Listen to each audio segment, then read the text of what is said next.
Well, g'day league fans, it's game day and we have top of the table Saturday. We start here with the Fuel to Go and Play Premiership, the top of the table South Perth Lions. They head to North Beach in the Blue Force Cup. And then later on tonight, we've got another top of the table clash in the DABSCO Premiership. Dave McRae, this is a massive day. Donny Bell, it's got to be the biggest Super Saturday of the year, surely. Surely, and I've just noticed on the screen as well, North Beach, they got the memo as well. They're in a special strip. Both teams in special strips. I like it. I like it. But yeah, what a fantastic day of footy we've got ahead of us. I knew that North Beach were going to be wearing a special strip, but I couldn't actually find out like what year this North Beach strip is from. I know from the Facebook page of the South Perth Lions, their strip is a replica of the 1975 Premiership side celebrating 50 years. So we might be lining up for a minute's silence here as well, or perhaps some sort of pre-match for the Blue Force Cup. Photo there taken as they looked in towards the crowd, and as you can tell from the ground, this is not the pristine Blue Force Park we're used to seeing. It's not in the best of shape. It's had a lot of footy on it throughout today, and we've got this Fuel to Go and Play Premiership match basically being played in a pigsty. The red and white of the South Perth Lions, well, that might be a different colour in the not too distant future. The Lions, they're in some good form. They've won a couple of their last couple in a row. Now the North Beach Seagulls, though, they're trying to arrest a bit of a slide. They were runaway leaders at the top of the table, looked at dead set certainties to take the minor premiership. They've lost their last two and looking to rediscover some form here. They get first use. With Tommy Fry. That's the first carry. Now Sparrow. Wrestling on the ground. Kwasinski it was that was left on the floor.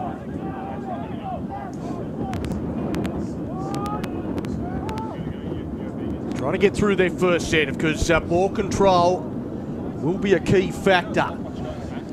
It is windy to go with the mud, and we've got them covered in mud already, Don. Absolutely. The kick goes down, knocked backwards there by Gersbach.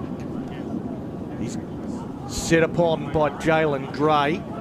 Always a big in whenever we see Skinny lining up for the Seagulls. A good first set from North Beach. Just got to their kick, put it down the other end. I do like that strip. Hopefully they're going to sell it. We've got our first penalty of the day. It is blowing a gale at North Beach. Tell you what, though, I think if you're playing first grade now across Perth, I think you're kind of lucky because I think most of the rain looks like it's already been. It's just left behind the pigsty. Yeah, that's it. It reminds me of a field I played in the under-7s where the manager said just $5 to the whoever gets the dirtiest. I don't think I did anything on the actual field, but I did come off the dirtiest. Got me $5. Let's see which one of the players out here gets their $5. We see Mason Hicko taking that forward for the Lions, right into the centre of the bog. Lungy, juggle there from Kwasinski. He reels it in on the second attempt.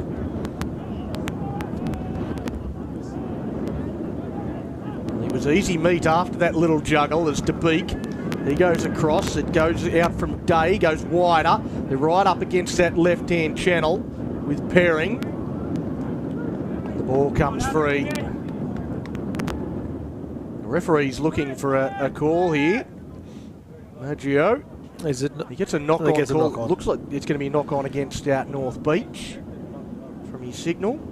And he is pointing towards the line for the third. That's, wow.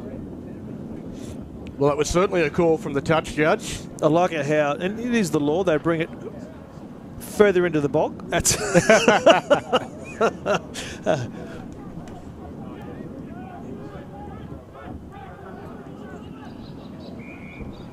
Lungy steps off the right. Oh, look at that. Lovely. Bit of flavour. Just slaps down into the mud puddle. Hicko, straight and hard, 10 out now. The Lions right on the attack. Evans to dummy half. He goes to Lungy. Lungy goes to the line, fires a pass out to Oi. Oi goes straight over the top. No one on him, so he's entitled to go again. And a try to the Lions. Simeon Oi, the first try of the game. And South Perth, they lead 4-0. Kick to come. Well, South Perth are top at the moment, aren't they? They are? They are top. So we've been talking about this during the week. That ball, it is camouflaged at the moment. There you go. So, yeah, as you rightly called there, Don, no one on him, so he can go the double, even though he's already hit the grass. But it was actually the centre, Sam Javapro, not Simeon Oi, that scores the try. But, oh, look at that. Beautiful. It's a discipline. To spend all that money putting that new kit together. Top spot. It's a bit of a poison chalice at the moment. So, Lions, if they can win this one, well, first and foremost, it'll be 3 losses in a row for Beach, the defending premiers. And they'll probably be the first team for a good month to win in top spot. Well, I mean, North Beach have been in top spot for a little while, and but they've lost 2 in a row, of course, thumped last week by the Fremantle Roosters 34-6, and the Rockingham Sharks, they were then bottom of the table Sharks, 28-22, a game that we did broadcast on NRL Pathways. That kick is waved away, and it's the Lions that lead this one 4 points to 0. 4 minutes gone. So I think not great coverage there, just split the two.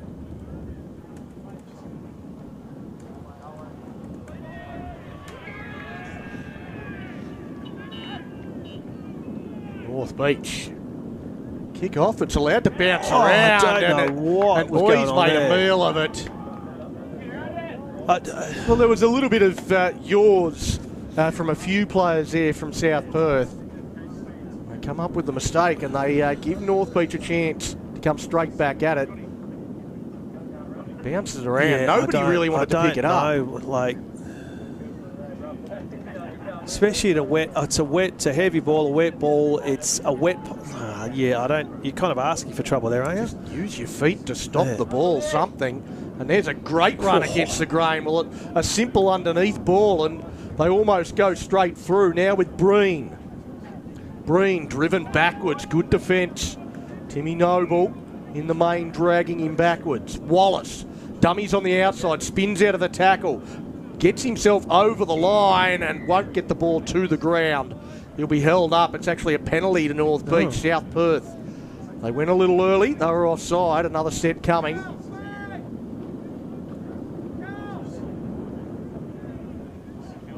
So is that must be a heritage jumper, yeah? Heritage jumper. So do we know what I don't know. I don't know the North Beach one. The South Perth one is from 1975. They won the comp in 75. It's 50-year reunion. I was unable to find out what year the North Beach one is from. They look absolutely fantastic. Now plays it back to Bradley. Bradley goes to the middle with Sparrow. Sparrow, not a lot of room for him to work in. They go from dummy half. AEST towards the line. He's held up in the tackle of Russell. Does a good job.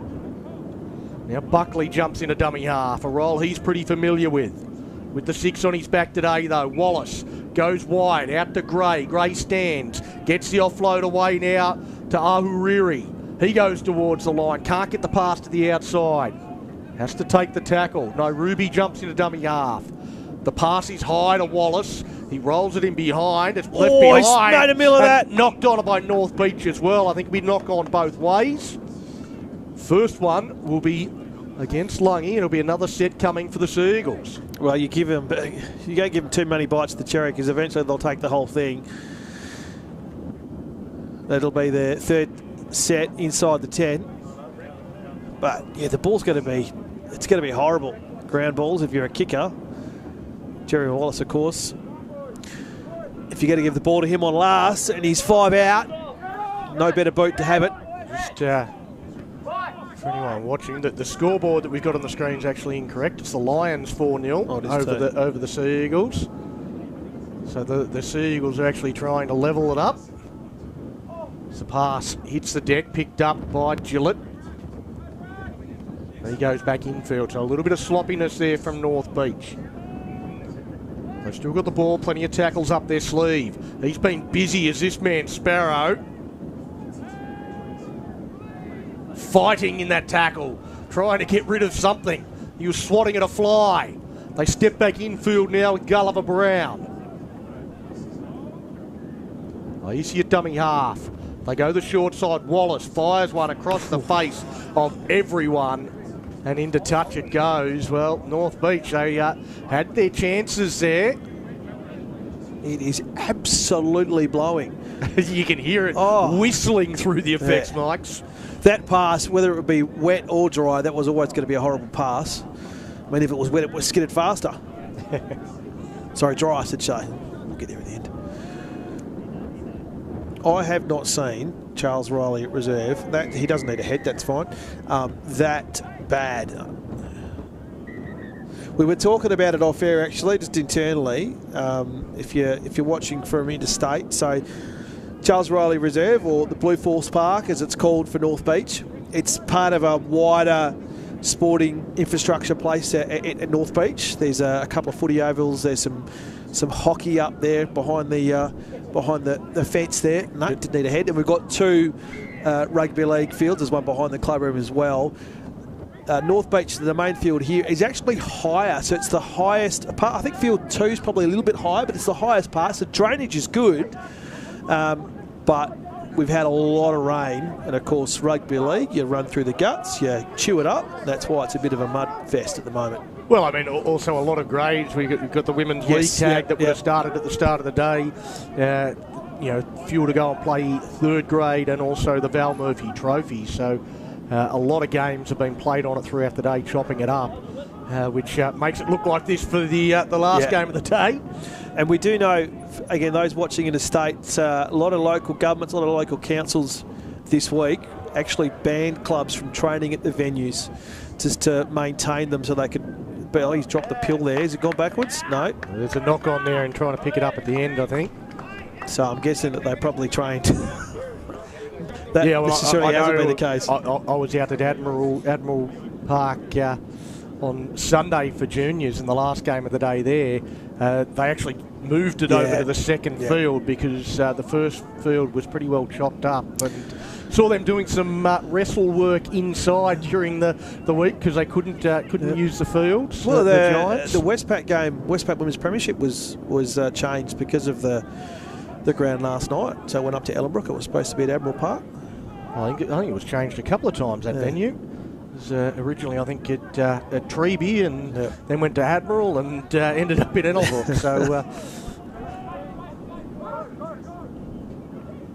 game last night as Breen takes it forward here for the Sea Eagles. Aisi goes to the short side with Wallace. Wallace puts a little kick in behind into a dangerous spot, but Gersbach is well positioned. Comes across, but they're right down in a corner. That's clever footy from the Sea Eagles half. Now South Perth with Perring. Just trying to work it out of that corner as Judge out of dummy half. He's a good dummy half runner, but it was good work from Aisi at marker. So the back 5 getting involved. A few slipping and sliding there as Boys put down. Let's go, Billy. They get up towards the 40-metre line. It's been tough sledding in this set. The kick will come from Evans from just outside the 40. Goes straight down the throat. Yeah, the Windies, if you're watching, the Windies going from right to left. Right side is the ocean side. So expect a few balls to be held up when kicked that way. Bradley, he comes in and saw him coming. Javapro, the try scorer, charged up out of the line and put a shot on. There's Gillett. So changes of direction, might be effective. As Fry looks to the outside, just takes it forward into contact. They go to Wallace under some pressure. Gets the kick away and out on the full. Well, there's that wind. There's that breeze you were talking about. He put it up high, it just keeps on going.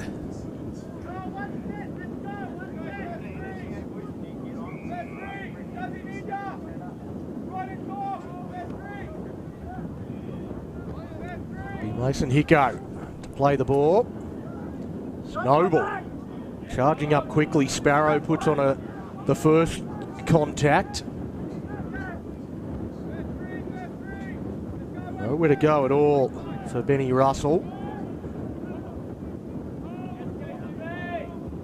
It's a little bit slow motion to start this set, South Perth, as DeBeek tries to speed things up and almost comes out the other side. Put down by Wallace. Evans, they keep working that same side. Lungy goes to Judge. Judge up against Gray, who makes the tackle. Now DeBeek. DeBeek, he's going to put up a towering bomb. Tough one to take. Reary takes it beautifully. Keeps the feet moving, moves forward to it. That would not have been easy in these conditions. Swirling around all over the place. Harry DeBeek bombs, they're pretty tough to take on still days. Days like today, absolute nightmare. So, Tirohale did a really good job. Breen charging up again. South Perth, they're certainly looking to set the tone with their line speed. Kick there from dummy half. Thumps that down into a corner. Good kick. Goes back. We had a bit of time before the chasers got there, but the chase is good. This is high quality rugby league from both teams. And South Perth, well, they're struggling to get players back on side. With Perring. Hear the call from the beach bench. No penalty, yeah. They know they've got them on the back foot right now. South Perth just trying to get out of their own end. Day with that carry. Now Hicko, he finds his front, but they're just outside their 20 on tackle 5. And Lungy puts everything he can into it. And the late shot on Lungy gets a penalty. Well, that is a huge call, and you hear the call from the bench again. Why? Yeah. Well, you mentioned before, you can't, this day and age, you can't put any pressure on a kicker. No. Just don't do it. Don't invite it in. They've got through their set. That was a great defensive set, and they've just launched them up the ground. Well, frustrating for the North Beach fans on the sideline. There's Javapro. Runs at Gillett. No way through on this occasion. Steamrolled through one to score his try. There's Lungy. Wallace read that well. Gets up in the face of DeBeek. And the ball dies there. Evans belatedly gets to dummy half. They go to... and Gersbach gets smashed. So Gray up in his face. The defensive pressure has been great from both teams. Good shot from Sparrow around the ball. Breen rips at it as well. Has he lost it? Yes. Well, I tell you what, both Sparrow and Breen were playing at the football there, and I think they might have been lucky to get away with it.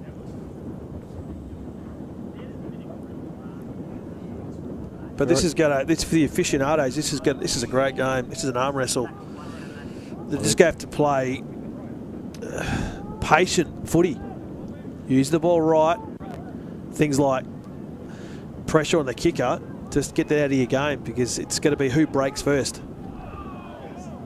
You're not wrong, mate. It's definitely definitely one for the purists, as they say in the classics. I'm really enjoying the contest so far. Just a dead set slog through the middle. Tell you what, these are the days that make me miss playing, to be honest. I love this type of footy. They'd want to have the ice baths ready to go, because it'd be some tired, sore bodies. But tell you what, that's great. Makes me want to play. I love playing in the wet. Throws a flat pass out to Bradley. Bradley's away in the backfield. I don't know what Oy was doing. He just launched his body into space. Here it comes. They get the kick here from Buckley. Gersbach is recovered. He knocks that backwards, goes back, cleans it up, looks to fend away from the first chaser, who was the kicker in Buckley.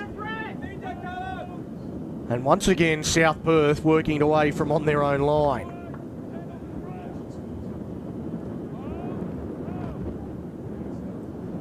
Yeah, they want to use that far edge. I haven't seen any ball come to the broadcast side yet, from South Perth's perspective. Well, that's where they scored their try, but since then it has tended to go left. And again, another great defensive set. Oh, he's extra couple of yards there on 5th. Well, that's an important run. Gives them a little bit of space. There's Lungy. A little less pressure on him that time. It's taken by Ahuriri. Oh, great footwork from Ahuriri. He doesn't need a dry patch. Look at him go. He doesn't even know that it's wet, but he broke some ankles. Ruby out of dummy half. North Beach, well, they've had the better of the territory since conceding the first try. Bradley shut down by Javapro. Timmy Noble seems to be labouring a little bit. He's involved in that tackle. He's trying to run it off, whatever the issue is. Gulliver Brown, he's put down. Easy to dummy half. Buckley, he rolls one in behind. It's knocked backwards again by South Perth. Gersbach slides in and gets on the loose pill. I think it's Timmy Noble that's down again. They are camped down here at the moment. If we have a look at the replay, just knocked backwards there by Javapro. Some contact on Noble, who's looks like he's been struggling a little bit through that set. Certainly going to be exhausting. The fitness levels of these two teams will be tested at South Perth, as you say. They've lived inside their own 10-metre zone, and almost an error there from Josh Perring. They've just got outside their 10. It's tackle 3 or 4. There's Day. He's held up.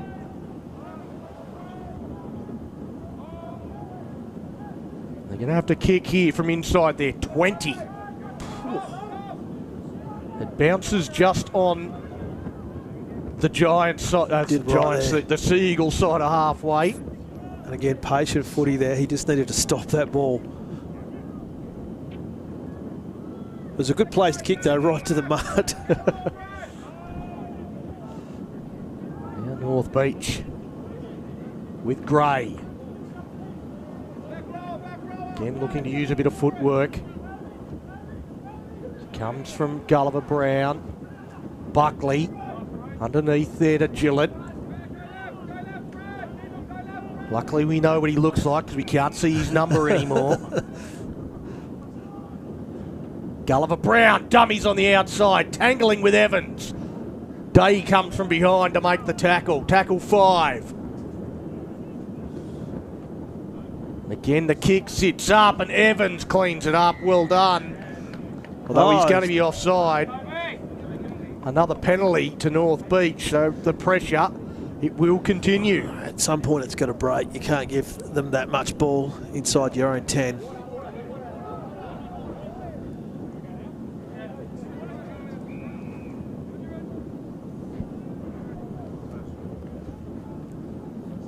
Tap, go, inside pass to Breen.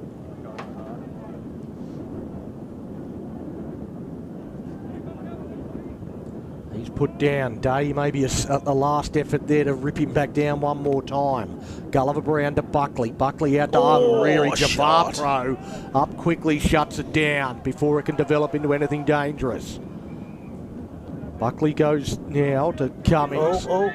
He's they down. go through. It's Billy English. From nothing. And it broke. Well, you said that it had to break, and it did. It's almost, it's not a great position to score, but it's almost like how long could they play down this end? It's almost like a relieving try. Yeah, well, exactly. Senses. It gives them a chance to get the ball up the other end. 100%.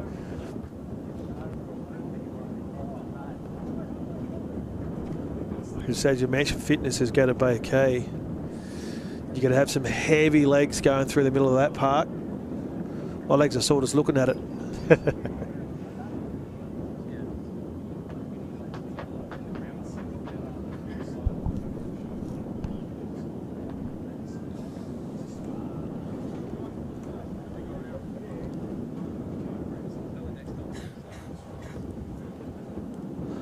So another weekend of the fuel to go and play Premiership, where we've got some staggered games as well. Because Fremantle Roosters and the Joondalup Giants and Willagee Bears and Rockingham Sharks, both those games kicking off at 4:30. There's been some that conversion attempt puts North Beach in front, 6 points to 4 on the Blue Force scoreboard. 24 minutes gone. So we have another look at England just stepping through, and again the footwork of North Beach is starting to cause some problems. I'm not saying Billy England has the best footwork in the world, but any sort of footwork in these conditions can be dangerous. Oh, 100%. I mean, he has that dash to the left. I mean, that would be impressive on a dry patch.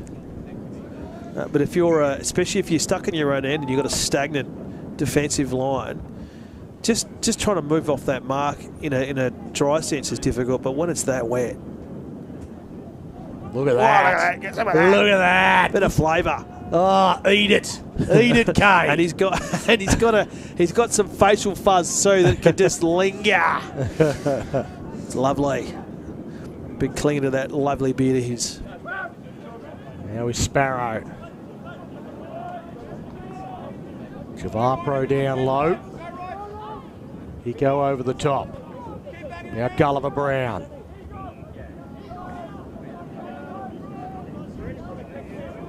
Put down by Russell. Zaisi goes back to Buckley for the kick. Bouncing around dangerously there for Sam Gersbach, who tentatively picks it up. Didn't look confident.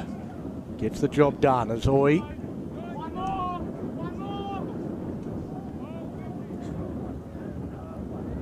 He's put down, and another run out of dummy half. It goes nowhere from Perring. North Beach, they get straight back to work. Just get through their set after points, kick down into a corner, and just jam South Perth down this end of the field. Well, I've got a feeling, especially with those kicks, this end is going to be that congested end.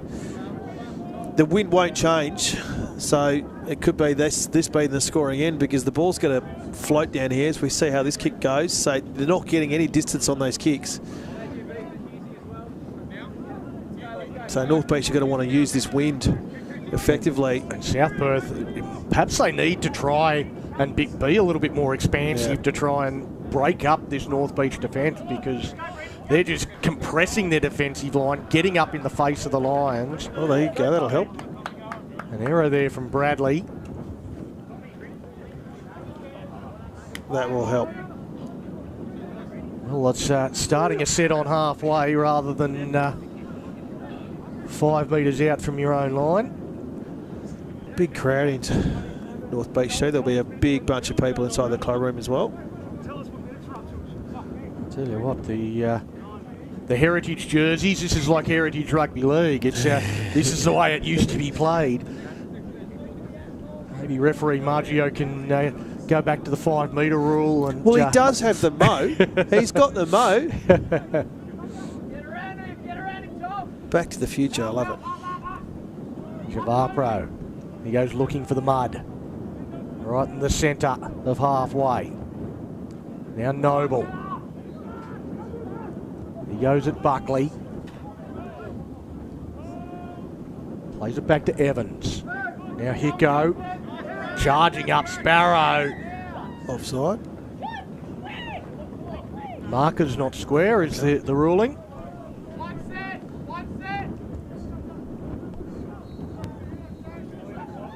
The Lions have really only been down this end once. To score. And scored. They get another chance, so they've scored just 4 minutes into the game. And that is, as you see on the screen there, that's the best patch of grass on the field at the moment. That's been all North Beach. The 25 minutes or so since. Javapro, man that did score, runs into England. Makes the tackle. Noble to Lungy. Goes out to Day. Day hits Judge. Chopped down low. Good tackle, Nairobi. Lungy, though, after a quick play the ball, goes to Noble. Noble squeezes it out the back, and England dives on the loose ball. Well, I don't think he dropped it. I think he was trying to offload it. It just sort of squeezed out the back, and almost rugby union style, trying to recycle possession. Now,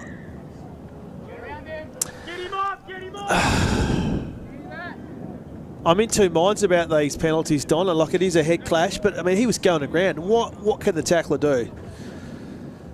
You know, like, I mean, it's the age-old thing when a player is falling. You know, it's tough on the defender, but the rule is you cannot hit them in the head, no matter what. They could be 1 centimetre from the ground. You cannot hit them in the head. Like, there is no excuses.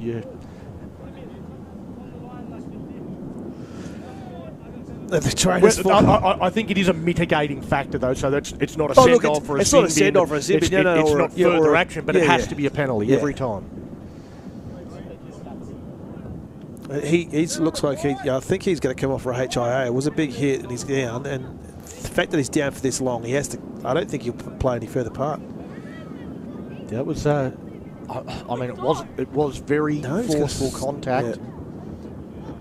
Yeah, there you go. And there's the signal from. Well, yep. No, he's He's had a bit of a stumble there as well. As we have another look. It might have actually been 2 connections there. Might have been a knee as well. Make sure of it. Because he's holding, Make sure of it, Justin. Well, it's a big blow for the Seagulls to lose a key position player. Fullback. And they're going to need a bench today. Goes from the field. It looks like their winger Riley Bradley is swinging around into that fullback role now.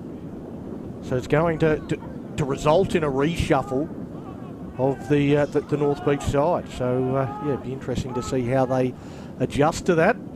Tom Sinclair out in jersey 21 onto the field. The potential for serious injury here today as well. With just a second, that tackle there, he's just gone to ground, lost his feet. To get bent and turned under yourself. 2 nines coming together. Evans and AEST. Evans winning that battle. As Hughes plays it back. AEST into a bit of a running forward role as Sparrow just tips that on. Picked up by Byron. That Kione Byron was expecting to be out on the field this early. The kick goes into a nice little area, but doing well, reading it pretty well there, Josh Perring. Comes in off his wing to be in the perfect position to take that one. Run out of dummy half from Oy. Slow play the ball. England gets away with it. Hear the call again from the sideline. They're doing a better job of commentating than we are, mate. One out. So they're just looking to target those players that are just running one out And South Perth, dropped the pill. as soon as they try to get a little bit expansive, in these conditions it's difficult, they come up with the error. I mean, look at that ball now. What with a new one, and you can... Well, It's like again, an old- again it looks like the leather ball, doesn't it? Yes, an old pigskin, yeah. So everything's come together for what you call this retro round. Yeah. Got the ref with the mo, got the old school jerseys, got the mud patch, got the leather ball.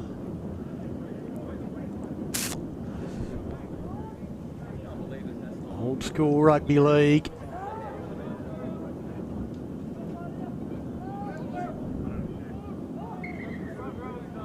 And that's almost an old school scrum. It was as ugly as one.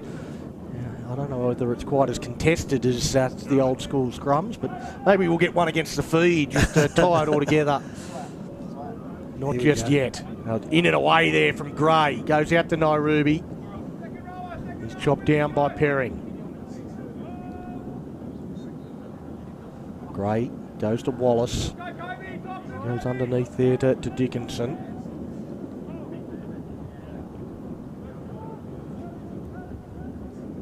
North Beach with Buckley. Oh. Slipping and sliding there is Royden Gillett. You see the smile on his face. He must be enjoying it. We are. Oh, good ball. Almost. No. The pass from Wallace hits the deck. I don't know whether it was knocked down by South Perth, though. I think the pass was knocked down by South Perth. That's the indication from the referee. So it will be a North Beach feed. Knock on both ways. We'll have a look on the replay, see if we can pick up Harry De Beek just getting a touch on that one.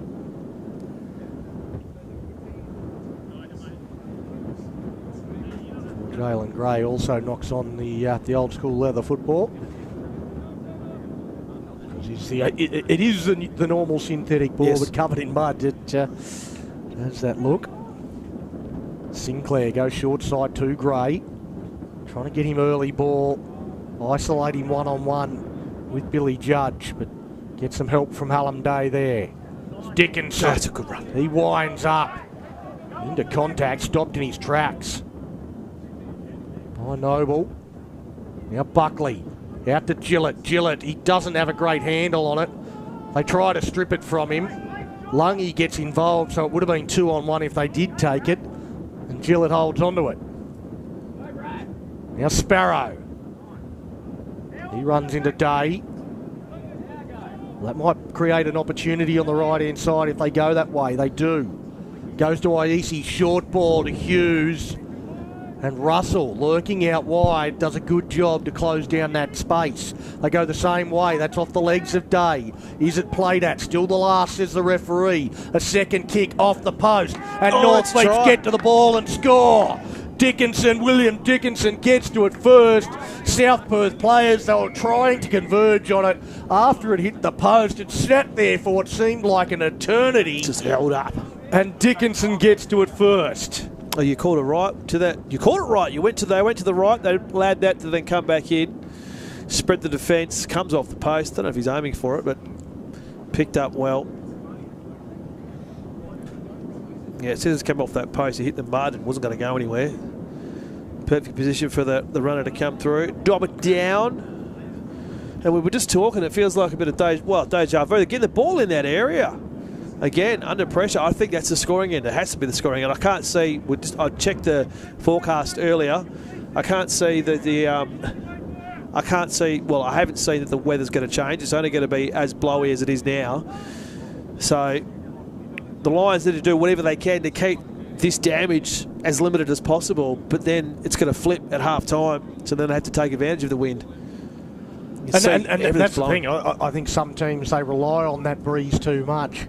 And, you know, you've still got to play good football. You've still got to use the conditions to your advantage. The conditions are not going to do the work for you. And I think that's what I've liked about North Beach is that they've stayed patient. They've had the wind at their back. They've had the best of the territory, but they haven't forced it. They've remained patient, and they've been able to convert that territory into points as the half has gone on. Yeah, we spoke about that too. And how many times this year have we spoken about the team that can play the conditions and adjust first and better? This is the team that's going to take advantage.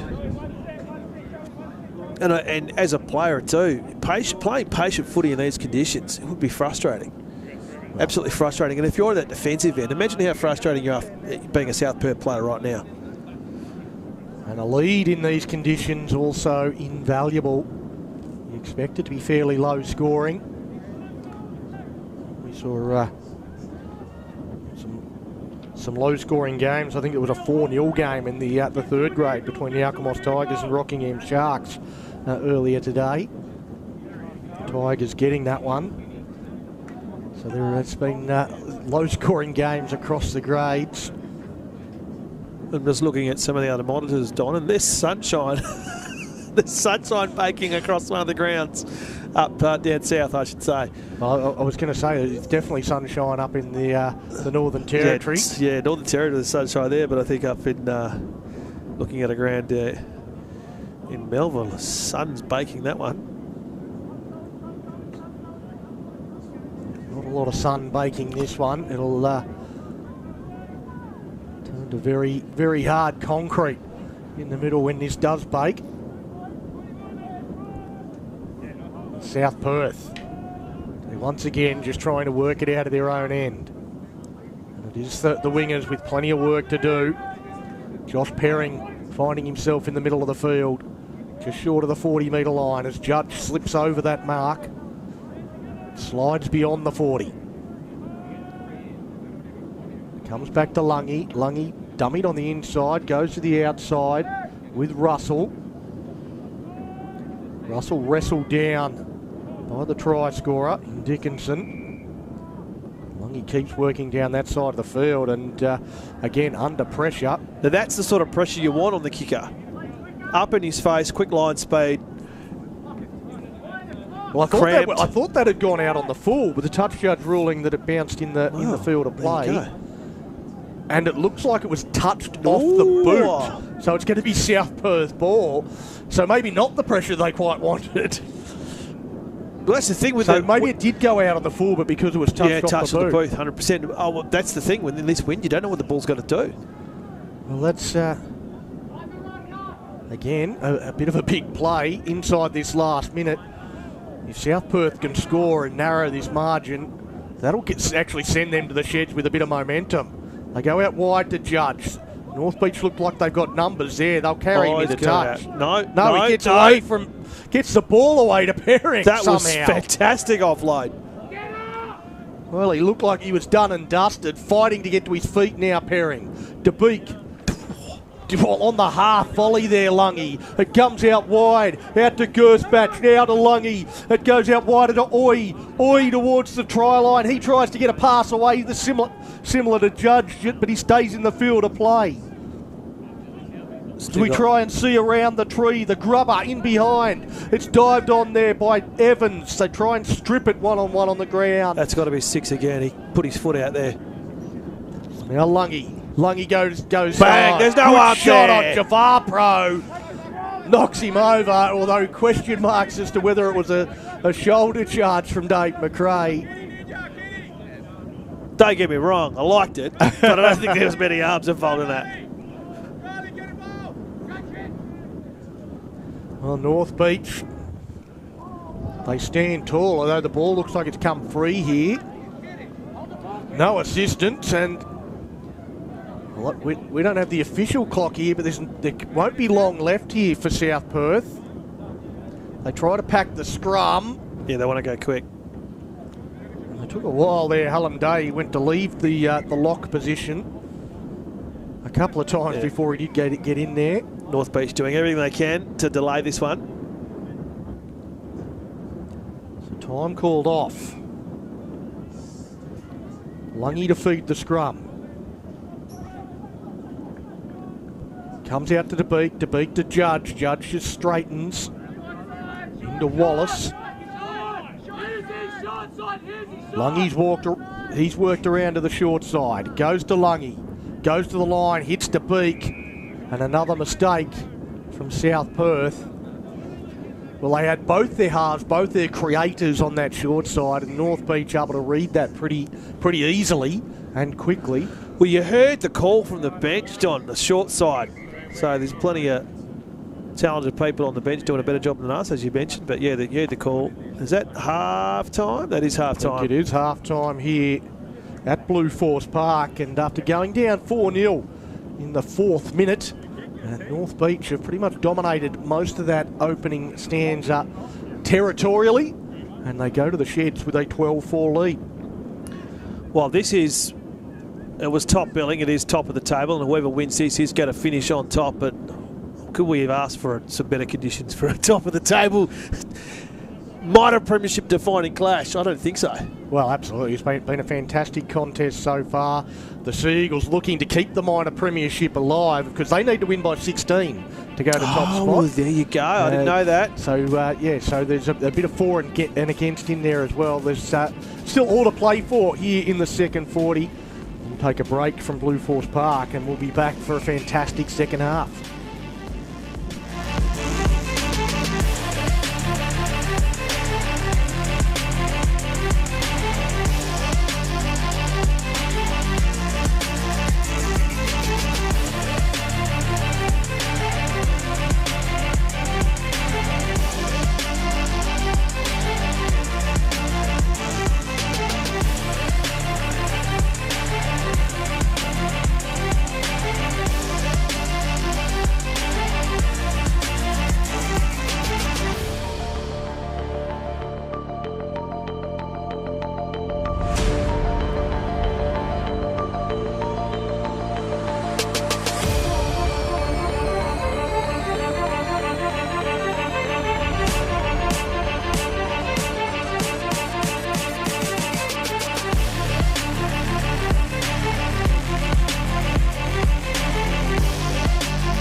Well, g'day ladies and gentlemen, and welcome back for the second half of round 15.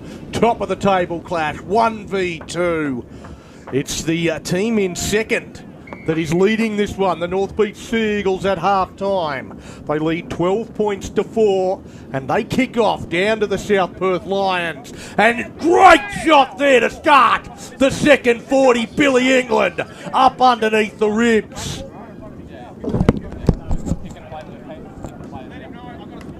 That's debutant Armstrong Malachi out in jersey 14. He finished that first half and takes a run there.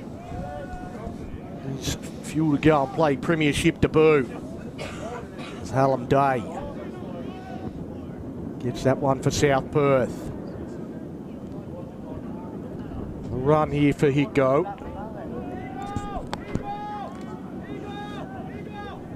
We go back to Lungy for the kick. He goes to the sky, a tester for Bradley, who's jumped back to fullback with the head injury for Tirahore Ahuriri. We hope that he's okay, but he certainly was assisted from the field after that head injury. A high shot from South Perth. It's Gray. Bumps away from DeBeek, runs into Evans. Evans comes again while he's on the ground, just to make sure that he knows he's got ribs.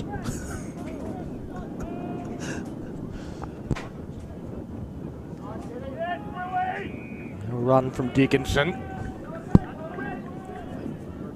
He'll play it back to Sinclair.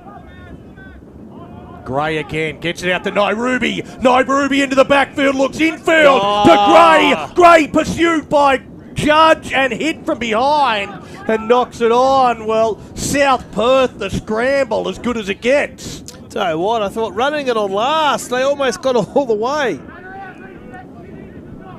That's a great ball there.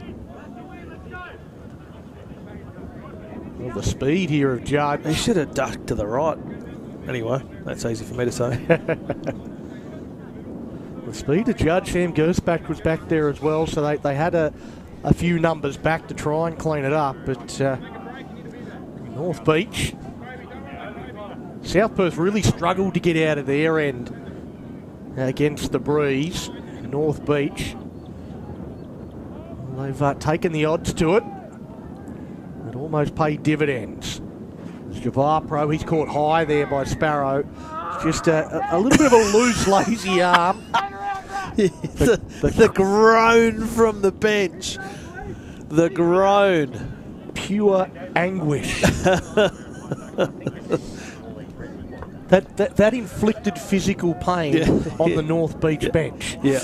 You can hear it.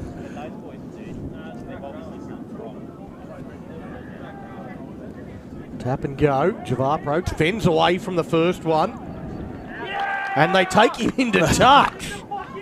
Well, just fending away from Byron, but this cover defence comes across and takes Sam Javapro over the sideline on tackle one. We might need to get the effects mic just on the North Beach bench. Well, we won't repeat what they said that time.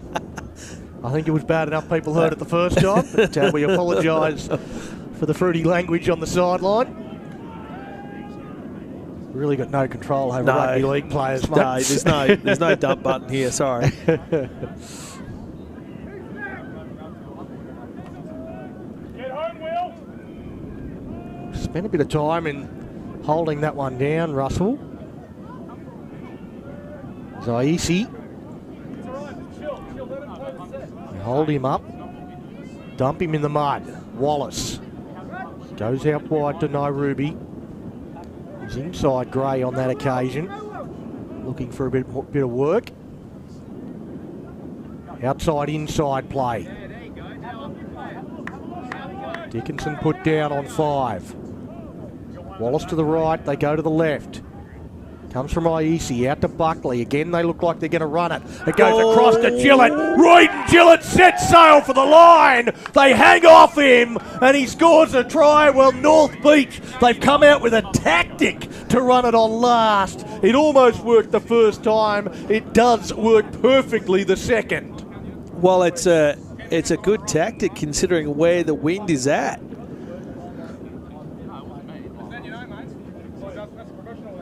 Just looking at this try, and they just, because he had support players inside and out, and they just hung off the man with the ball. Royden Gillett, he doesn't need an invitation. So again, they're playing intelligent footy to the conditions. It's I know we've been talking about how animated the North Beach bench is, but I tell you what, they're humming at the moment. They've got their structure right. Well, they're out to a 12-point lead with a kick to come. And that's big in conditions like this. It's very big. And to score first when you're going against the wind as well. You saw the way that North Beach controlled territory in that first half, and I know we're only 7 minutes into this second half, but South Perth, they certainly haven't been able to do that to start this half.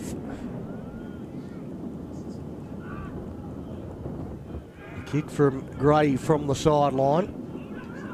Not easy goal kicking conditions, but 2 from 2 so far. The Sea Eagles.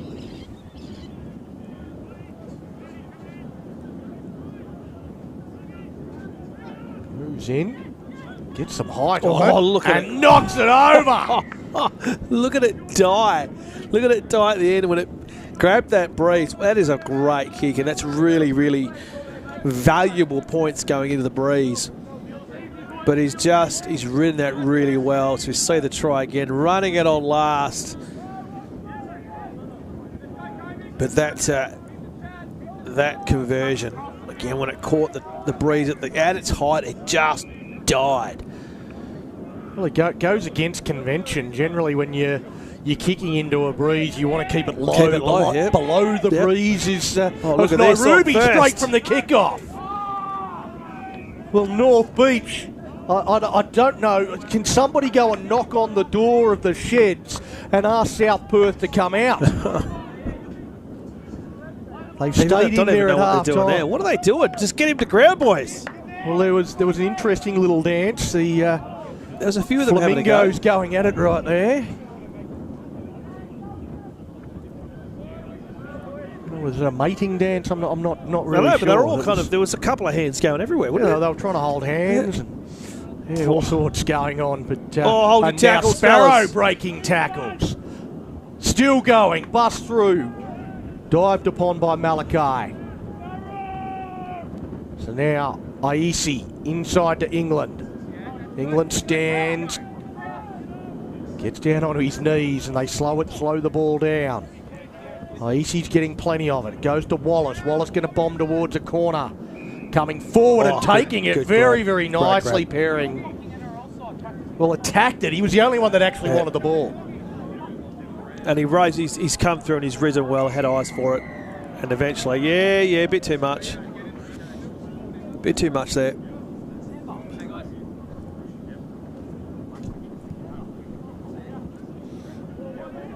Deserved that penalty. But again, top spot. Lions are sitting there and they're trailing on this one. They'll go a step closer to securing the minor premiership if they can overturn this deficit. 14 points it sits at. It's not going to be easy. Points are going to be hard to come by.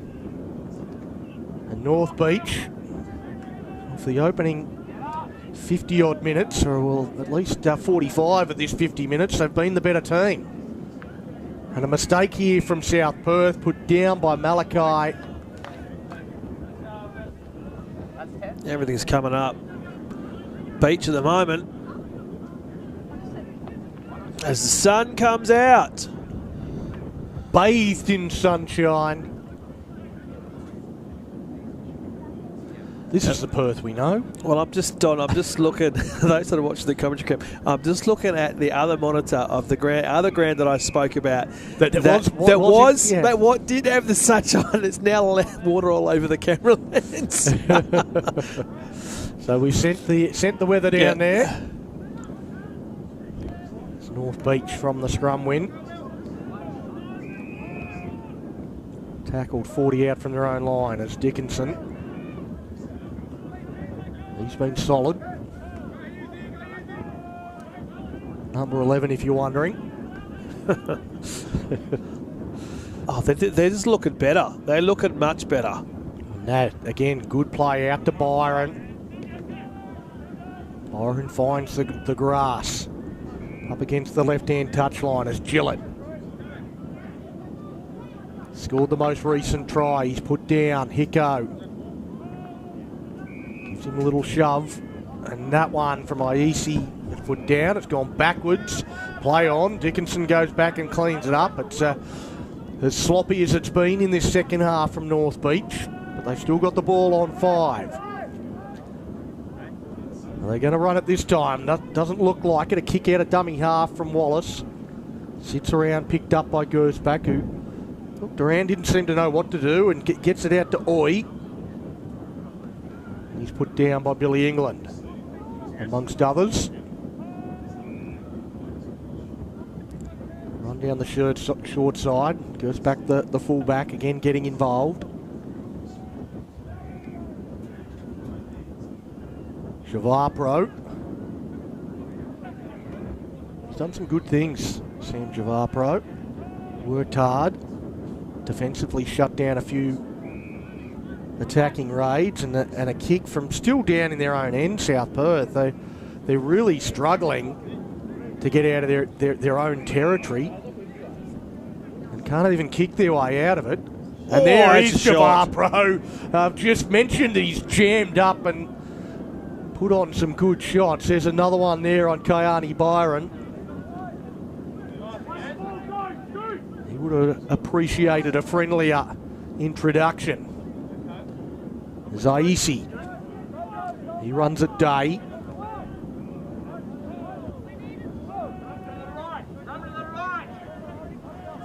Now with Hughes. And the whistle goes. South Perth offside. North Beach, well, they'll just turn up the heat. It's almost like the wind's shifted. It hasn't. No. Maybe we're giving too much credit to the wind in that first half. Well, North Beach with England. Chance to extend this lead. Goes the one out the back. It's put down by Buckley. They just throw it into touch. And not their best moment there, the Sea Eagles. No, but these first 15, they're playing the better footy. South Perth have not looked likely.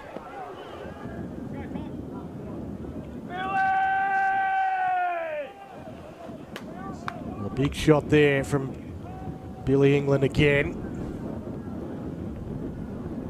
You the bench giving him some a bit of a rev up as well.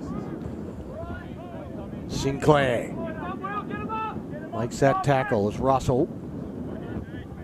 He runs into Hughes. Sinclair involved again. Does plenty of work defensively, Tom Sinclair. He jams his hand in there. Benny Russell gets him out of there. Now Hicko. Again, it just seems just a little bit slow motion from South Perth. Laboured, congested. There's not, you know, it looks like, to be honest, it looks like half of the first grade have played second grade.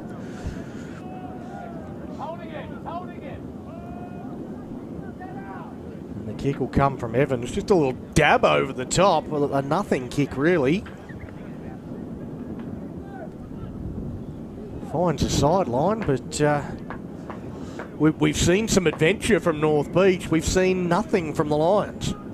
And it's getting to that point now where they probably need to start considering taking some risks, because they've got a pretty big deficit to reel in. Well, here's considering the conditions. So they've just lost it there. So Gideone Nairobi was trying to play it before he was entitled to, threw the ball on the ground and loses it.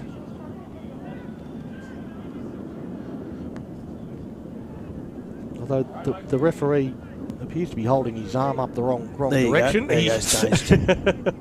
I think might have got the call in his ear from his touch judge. Bit of push and shove. Benny Russell, he loves it. It's him and Cade Breen, the respective wild childs of their organisations. It's DeBeek on tackle 1. They give up possession and Nairobi picks it up and thinks about going the length. He's tackled from behind there by Perring. And suddenly it's Jalen Gray on the front foot. He's standing in the tackle a day. It just looks like they're going to do something every time they get the ball in hand. They've got a chance because South Perth have just handed it over on first tackle. They had their best chance of this half. Breen had a runner on his outside and William Dickinson pouring into a hole, but takes the tackle. Comes from Sinclair. They go out now with Buckley, and slipping over there is Bradley.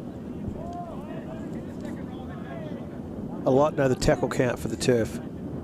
Oh, it's high. No. England takes the tackle, and now Wallace rolling it in behind. Another difficult one to take. Gerspatch does well.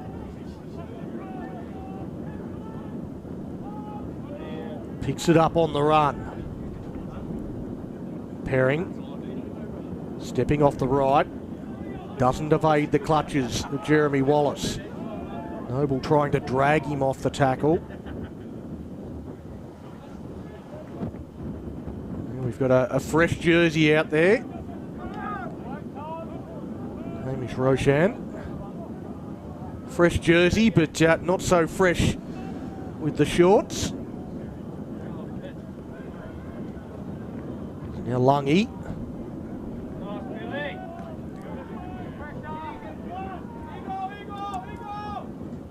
They'll come back for the beak for the kick. Trying to get that one down into a corner. Did pretty well. Well, I think that was that from inside the 40? You would think so. This should be South Perth ball. It will be. It is too. Look at that. 40-20 in these conditions. There was no urgency whatsoever there from Riley Bradley to get across to it. I don't know whether he knew. But that was from well inside the 40.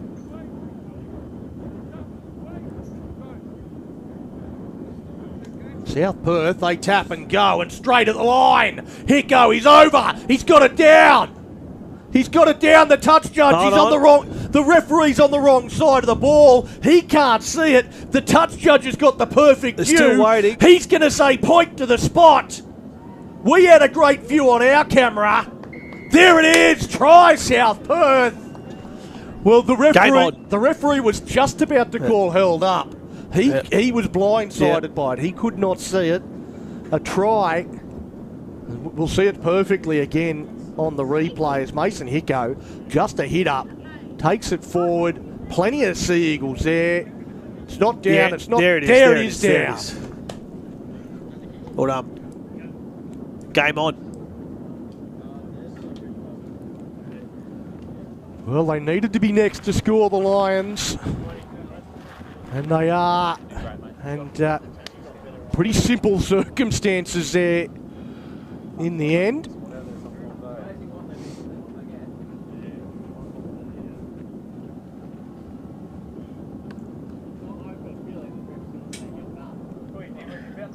Just a hit up. It's the Sea Eagles. Well, they were caught on their heels a little bit. Didn't get up off their line. Mason Hicko, well, he tangled with about 5 of them. Wrestled his arm free to get the ball to the ground. The conversion attempt successful. 18 points to 10 on the Blue Force scoreboard. 20 minutes to go. There it is again. Yeah, the referee was about to call held up, yep. Fantastic call by the Mad Dragon.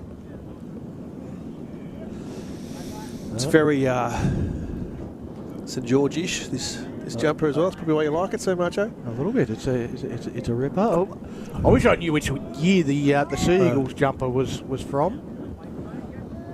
did see it on their story, but it didn't actually say what year it was from.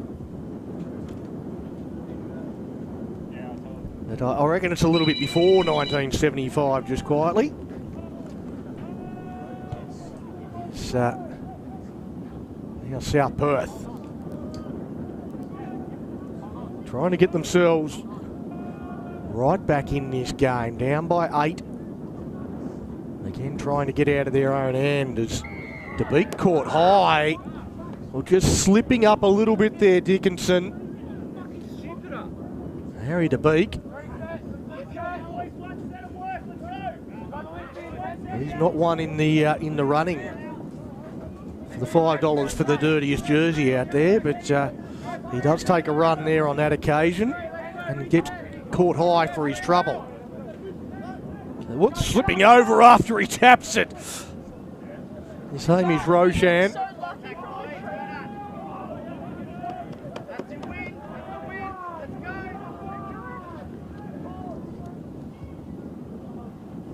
Didn't have the 17 on my sheet, but I think that might be... Not sure who that is in the 17 for South Perth. As they work the short side with Lungy. Lungy takes them on. He has the arm free, can't get the flick out to Javapro. Takes the tackle. Evans at dummy half. Goes to DeBeek. DeBeek flat now to Noble. Noble chopped down low.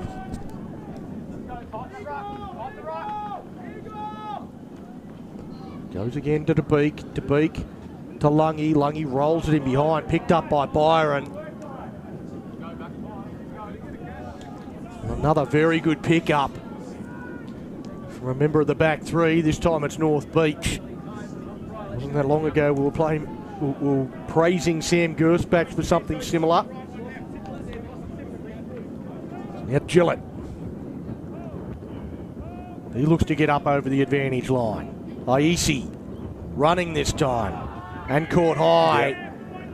Another one of those circumstances where players going to ground, the referee blows time off, player goes to ground, well, he's going to call him in here. I'm not sure what it is for, but the player has gone to ground and he's caught him high. I think he's speaking to both captains. He's got both captains there. Oh, okay. What's going on report? I've just missed the replay, so... I was watching the conversation. Yeah, I missed the replay as well.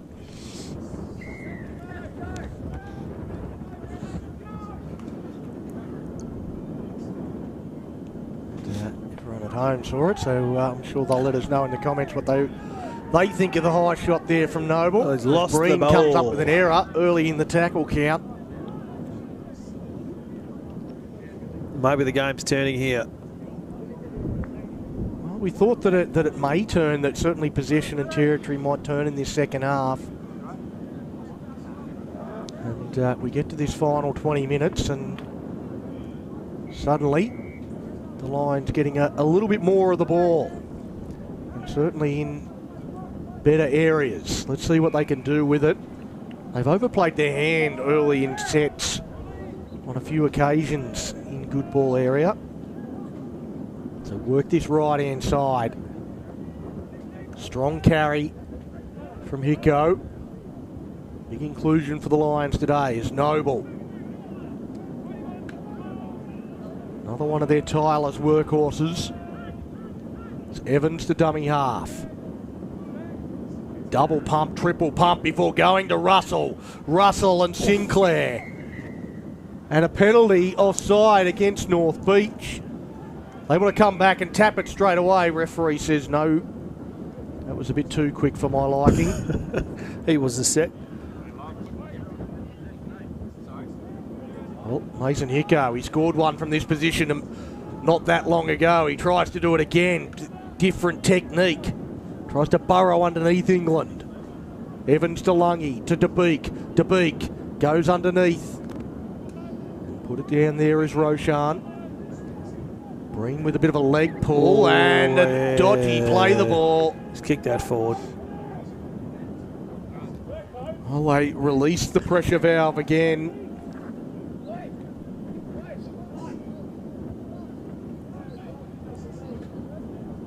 have a look at the play. Just missed it, yeah, but he's pushed it back, and then as he's brought his foot down, he's pushed it forward.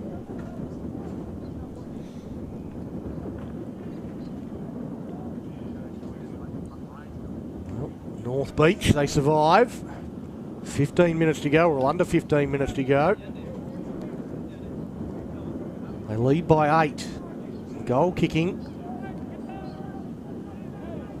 could be very important towards the end of this one. The slow play the ball. Gray. Looks like he's trying to stretch out a cramp. The referee was going to take the ball away from him, and he said, no, I'm right to play it. So we get back underway.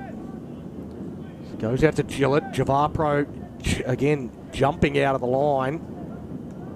Gillett this time evades the big shot from Sam the jukebox. Oh, shot.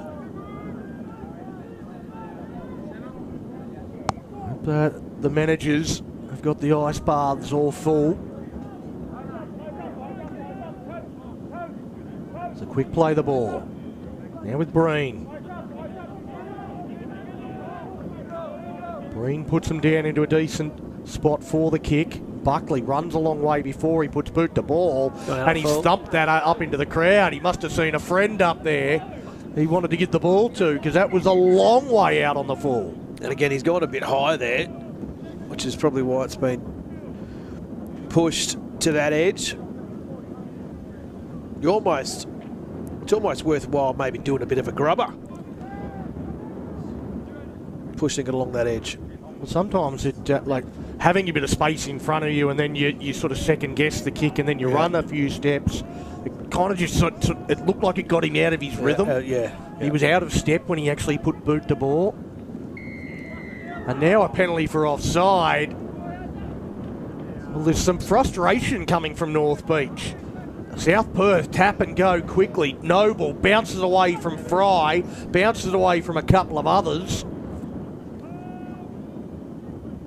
And South Perth, well, they are the team that seems to be getting stronger. Javapro, back to Noble. Noble, he runs into Sparrow, and he forces the error, picked up by Breen, who wants to go the length. I don't think he actually wants to go the length. He was happy to hear the whistle. Yeah, he's pointed. I'm going that way. He's pointed. Yeah. I was going all the way, sir. No, you weren't, Kate, but all down and oh, there's. I wonder if which way is this going? I think it's going to be a knock on against South Perth. It'll be a North Beach feed. Wow, there's that. We've picked that up on our cameras. No bunker. No captain's challenge.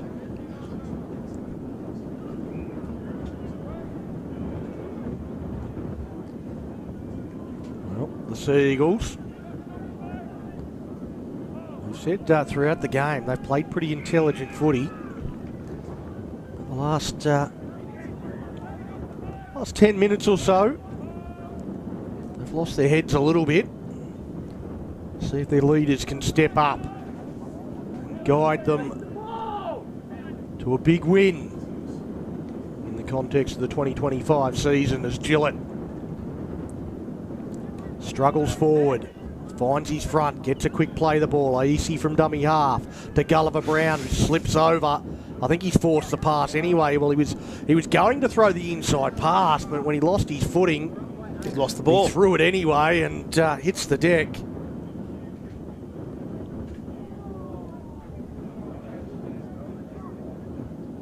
Just there. Oh, he almost got collected with a knee there too.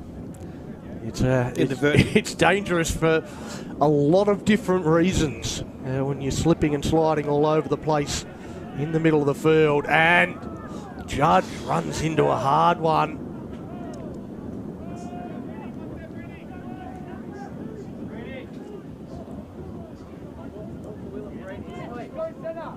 Now South Perth put down 40 out from the Seagulls line. Evans goes to DeBeek. DeBeek goes to Lungy. Lungy a little flat-footed as he caught it. He gets going pretty quickly. Put down. Without any real gain in territory as DeBeek goes to Javapro. He's put down. Plays it back to Evans. Lungy. Looked one way, goes the other. Goes out wide now to Cummings.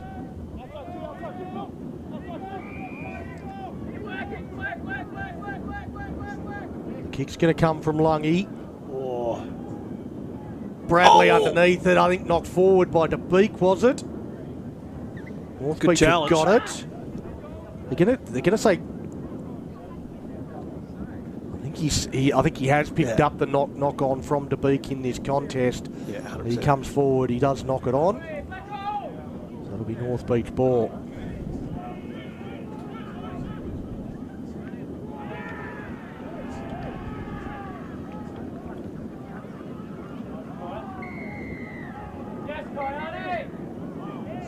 Another one.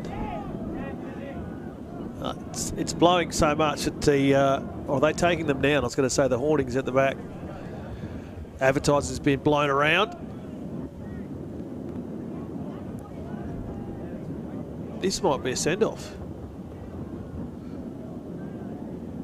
Just waiting for that.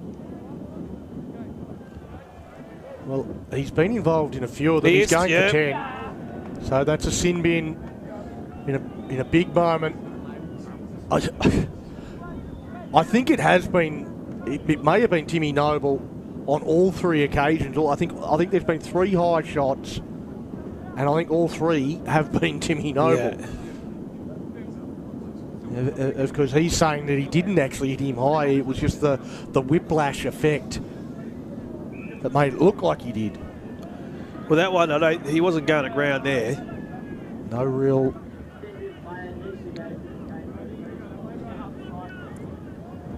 Well, he's got to go to the other side of the field now, Timmy Noble. He came to the bench side. He's got to go over to the clubhouse side. So we've got to wait for him to get off the field. Well, that he'll be back on the field in the last minute or so. But with 13 v 12, North Beach leading by 8. You would expect from here they should win it. You'd think so. Oh, look, but then even with 13 on the field, they I was about to say they're playing the better footy and they dropped it like a hot potato.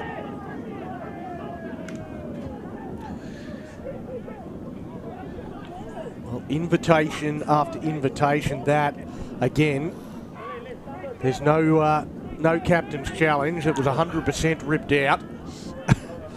It looked pretty obvious you know what? as well. That's probably the leveller. Because Bree did it not long ago. Now Lungy goes out to Gerspatch, goes wider to Javapro, stands in the tackle. Gerspatch was wrapping around, but doesn't get the ball back. Hicko gets the leg flung out from underneath him. And then trips up Tommy Fry. Now DeBeek. DeBeek goes to the line. Out the back it goes. Judge. Oh! He again tries to force the ball out. Not sure what he was doing there. That looks like Tirahare Ahuriri's back out onto the field. The number 1 for North Beach. He looked like he was knocked senseless in the first half. Well, yeah, there he is. He was.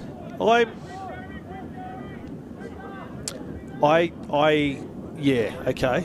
I cannot understand how that's possible. He needed to be assisted off the field. So, but, you know. Back out people there. know more than me. That's it. It's above our pay grade. We just call what's happening as Breen takes it forward.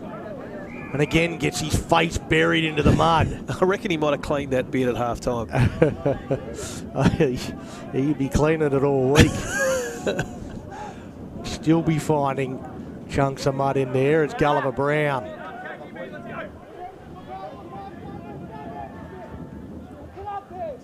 Goes across and is with...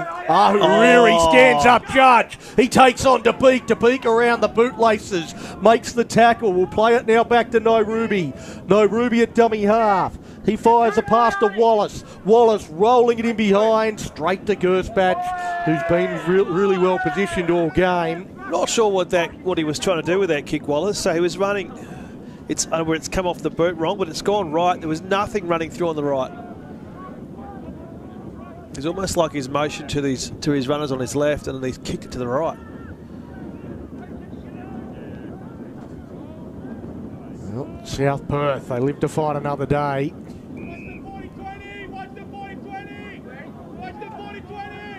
Watch the 40-20 is the call. Cummings plays the ball. Goes now to Lungy. Out to Javapro. Javapro, he uses some footwork there on Gillett. Buckley slides across to make the tackle. They work down a short side with Lungy. Lungy gets it out to Oi. Oi, chip over the top. Goes into touch. Well, that was a very skinny short side that Samasoni Lungy went down and almost created something. Not a bad position to be in. But they need to score. They just score quickly. Yeah, absolutely. We're down to 7.5 minutes to go. 8-point margin. You see, every single arm went up there from North Beach thinking that was high on Kahani Byron. The only one that didn't think so was the man with the whistle. Well, and probably the 17 South Perth jerseys. It's Bradley.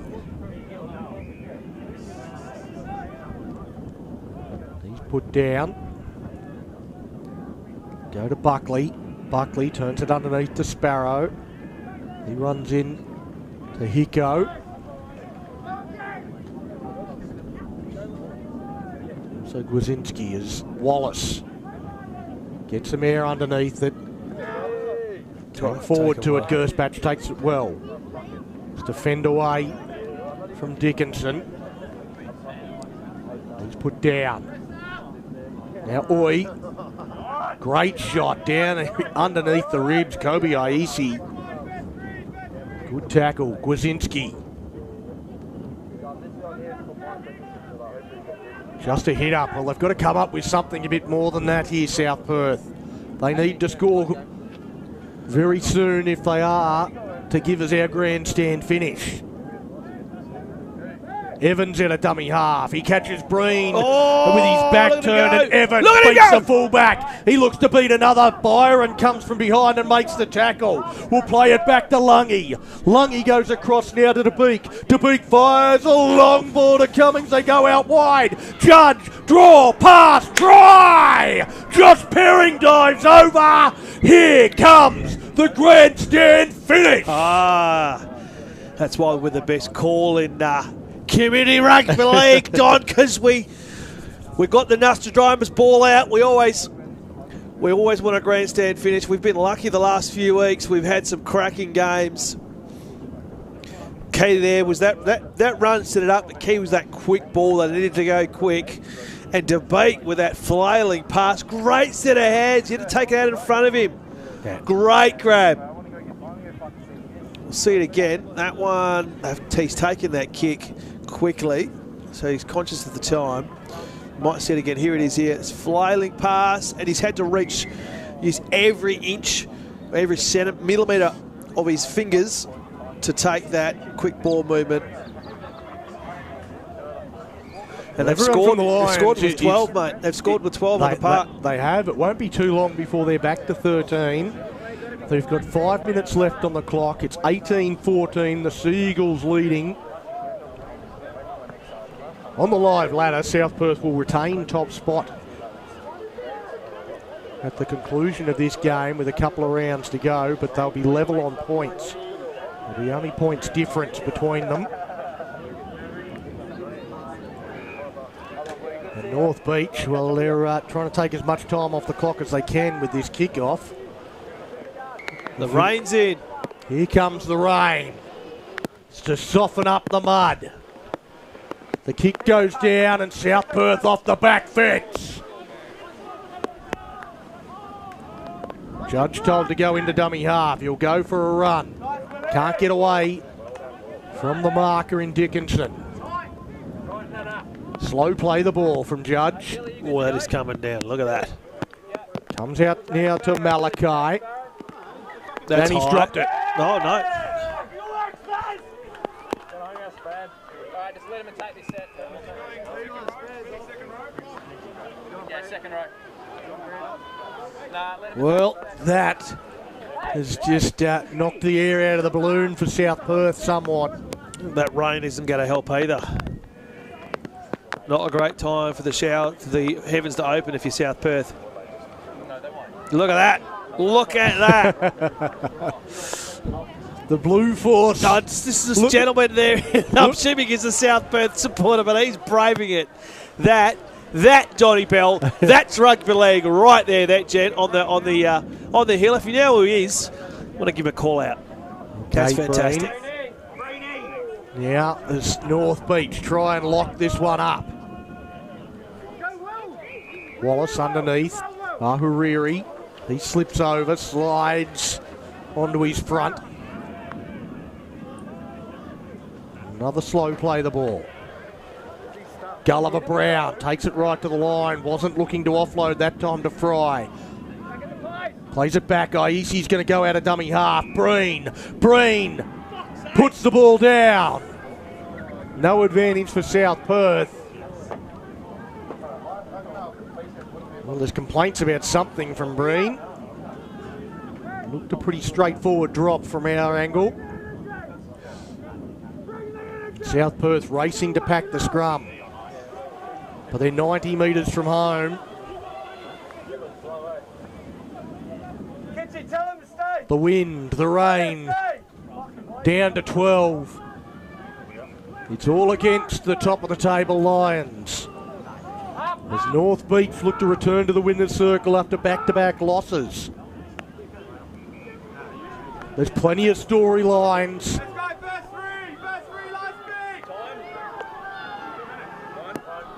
Goes to Lungy. Lungy, short ball to the debutant who tries to pull through the tackle there in Armstrong Malachi. Lungy, he's worked the short side all day, inside to Depeek. Good tackle, working hard still. He's got a beard of his own there, Brad Sparrow, a mud beard. The high kick, it bounces around. Wallace, does he have control of it, referee? He's happy that he didn't knock it on the ground. I don't know whether Wallace was all that convincing with his body language. That should be it now, surely. Well, they've got about a minute left on the clock. South Perth, they should get the ball back, but it won't be in great field position. I know there is the siren. The siren has sounded a little earlier than we have on our clock. And it will be the North Beach Sea Eagles winning a classic Blue Force Cup. 18-14, what a contest, what a battle. And I think it's going to be a big night at the clubhouse here at Charles Riley. I think it is. And I tell you what, there's one team that's coming off the park all muddy and they're going to be very wet. They're going to feel a lot better. But this is probably potentially, I don't want to put the mocker on it, a preview for what could come in a month's time or a month's time and a bit. But they've been the two best teams all year. Yeah, because the positions on the ladder won't change, but North Beach will join South Perth on 22 competition points. Not a great deal of for and against between these two sides. Games to come, North Beach up against Joondalup next week. So Joondalup up next week, the last round of the regular season, and South Perth take on the Rockingham Sharks. Yeah, so the two bottom sides coming up against the two top sides. So I tell you what, we mentioned a couple of weeks ago there's opportunity for those bottom sides to play, you know, to be the thorn in the side. Well, I mean, that's going to be a game. Those two games, it's going to be a case of who wins by the most points. Yes. Assuming they both win. Yeah. A loss could be catastrophic. We'll go around the grounds quickly in the fuel to go and play Premiership. A couple of games that kicked off at 4:30 p.m. The Fremantle Roosters, they look to be really coming into some good form. They're leading the Joondalup Giants 22 points to 6 at the moment, or 24-6. Just converted Luke David Wells Talamavao's second try. Sorry, I'm just looking at the rain coming in. And look, that for me, see, they are the winners. They are braving what is the worst rain of the day. They are braving that rain to cheer on their supporters. Look at them all there. They're loving their rugby league. That Donny Bell, that's local footy. That's local footy at its best. Well, beautiful scenes. They come over, they get the high fives of the old boys out on the balcony. They loved it. Here at Blue Force Park, the Blue Force Cup is in the hands of the North Beach Sea Eagles. Fantastic rugby league, and they don't even care that it's raining. No. They're going to get down, pose for a photo. Winners are grinners. They had some great performers and were thoroughly deserving winners. The other game, the Willagee Bears leading 6 points to 4 over the Rockingham Sharks. In that one nice and close. Yes. Well, there's still a bit to go in that. I expect they're heading into the sheds, both those grounds, very shortly. But plenty of rugby league to come, Don. We've got a bit of a gap between now and the kickoff of what is another top-of-the-table clash, the DABSCO Premiership, as we see some vision of that. Some shocking weather. I'm just saying on the second monitor, you wouldn't want to be flying a plane into that. We might go catch some of the Gatley Shield and cross up to the boys at the top end shortly, but for now, I think we'll have a break and just have a breath and get ourselves up for what is going to be another cracking game. Well, that was a fantastic contest. 18-14, North Beach Blue Force Cup winners over the South Perth Lions. We'll take a break, be back with the Gatley Shield shortly.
Well, welcome back. This time we're at the top end, TRL Stadium.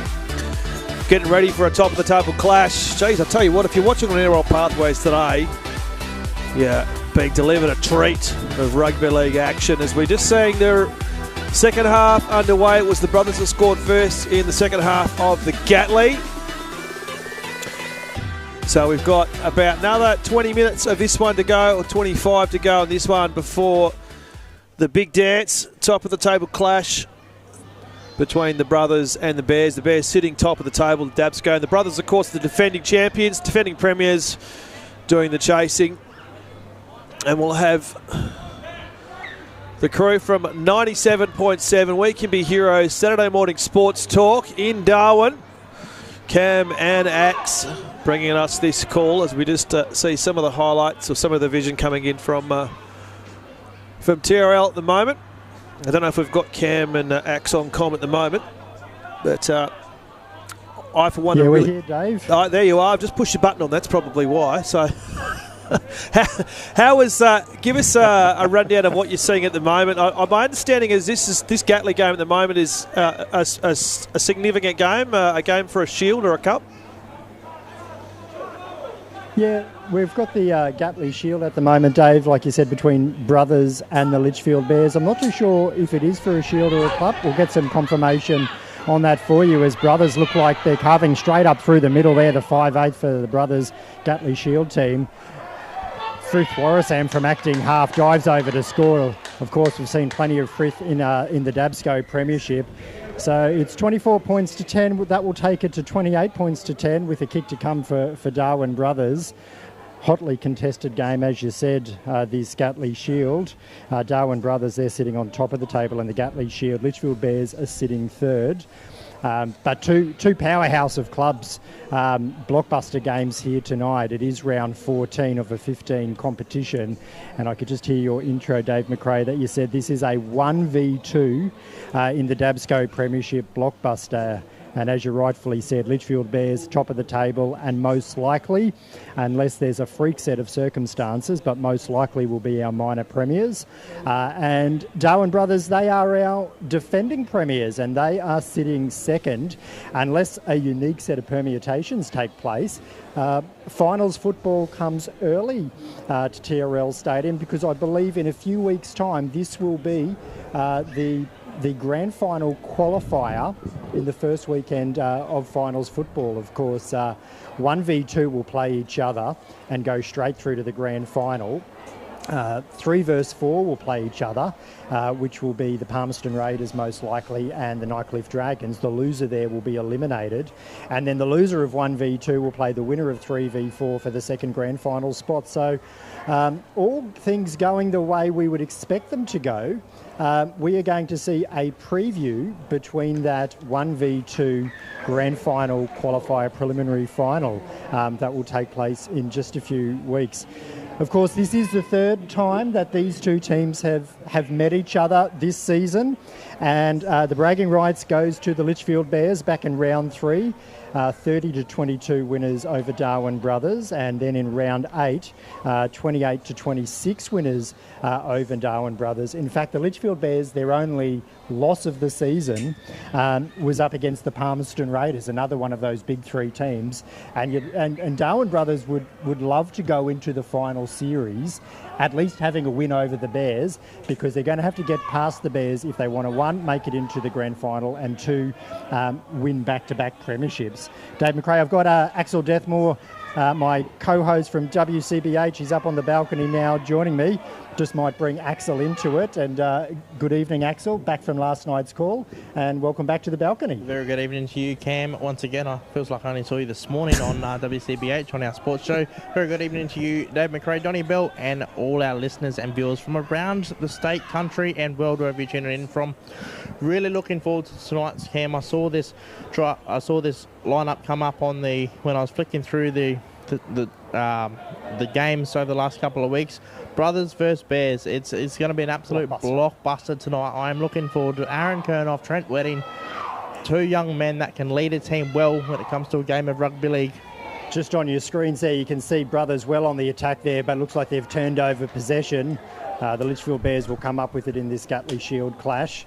Sorry, Axe, back to you.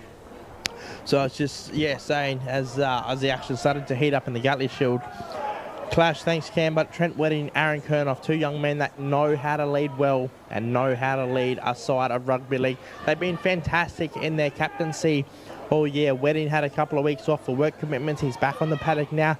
Aaron Kernoff's been phenomenal with his culture and the attitude he brings onto the field, and I feel like that radiates through other teams and clubs. He's just so positive to have out, and same as Trent Wedding, who's always good to chat with and always has some positive input into the game of rugby league up here in the territory. So really looking forward to that, Cam. What I'm looking forward to most tonight to see, are they going to play the game in the centre of the paddock, or are they going to attract to the wings tonight to get the job done?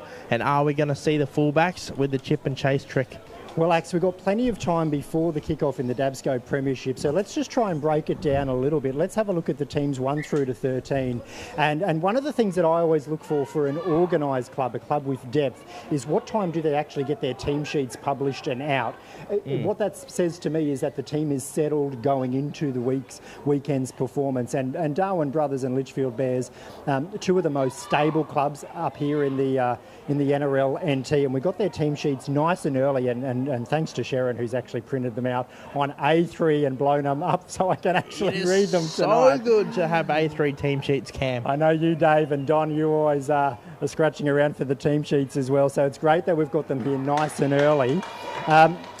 We go have a look at the fullback. We'll see Isaac Seaton-Kernoff. He will be lining up for fullback for Darwin Brothers. He's the third fullback in a few weeks. So Antonio James has got a lock on that position.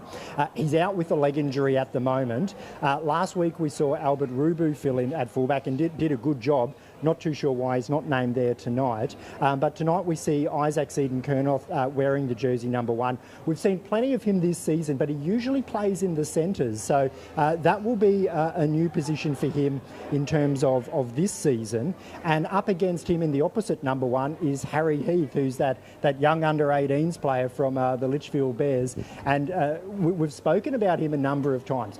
Courageous is the word that comes to mind for me.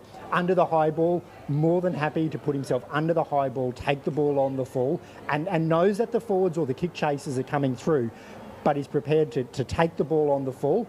And 9 times out of 10, actually probably 99 times out of 100, it's clean ball. The second thing about Harry Heath's game is his kick returns. He brings that ball back just about better than anyone in the competition, and he's still an under-18s player. Oh, 100%. Where I go with words to use for young Harry Heath is, it's a force to be reckoned with. That kid is going places in the sport of rugby league. He's positive, he's passionate, he's got a good attitude. I see him coming down early. He gets his warm-up done. He's here. He's behind the team, and out there with the white headgear, he's a hard figure to miss on the field. Okay, so in the wings in the centre 3/4, so Brothers, we've got Kenneth O'Connor and Nicholas Yarran on the wing. So excited to see Nicholas Yarran back in the squad for Brothers. He was great earlier on in the season. He'll add some excitement as that conversion bounces off the uprights. Conversion unsuccessful there. And for the Bears, we've got Benjamin Mullins, a flashback to Canberra 1990s.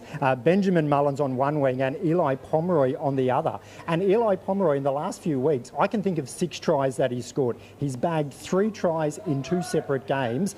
Plenty of strike power out on the wing for both teams. And this goes to your point. What game plan will we see? Through the middle, or will they take it out wide? I really feel like that's going to be a big play into tonight's game, Cam, the A-grade clash. But into the finals, are we going to see... We saw last night, Cam, here in the Palmerston Raiders Northern Sharks clash. They left the wings open one too many times. The Raiders took the opportunity and just went straight through the gap.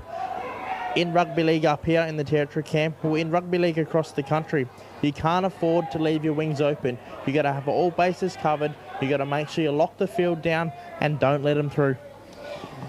Yeah, we're talking defensive patterns there, aren't they? You know, do you defend winger on winger and a number of coming in through to the field, or do you have a compressed defence and slide out as the ball moves out? And you're right, you've got to have a strategy to lock that wing down, particularly with the likes of Pomeroy and Mullins on the wing for the Bears, and for O'Connor and Yaron for Brothers. Let's talk centres now. Brothers have an experienced set of pairing. We've got Leon Rodemer and Caleb Nicky, two absolute powerhouses for Brothers in the centres, and they're up against the very capable Archie Hall and Ethan Muller.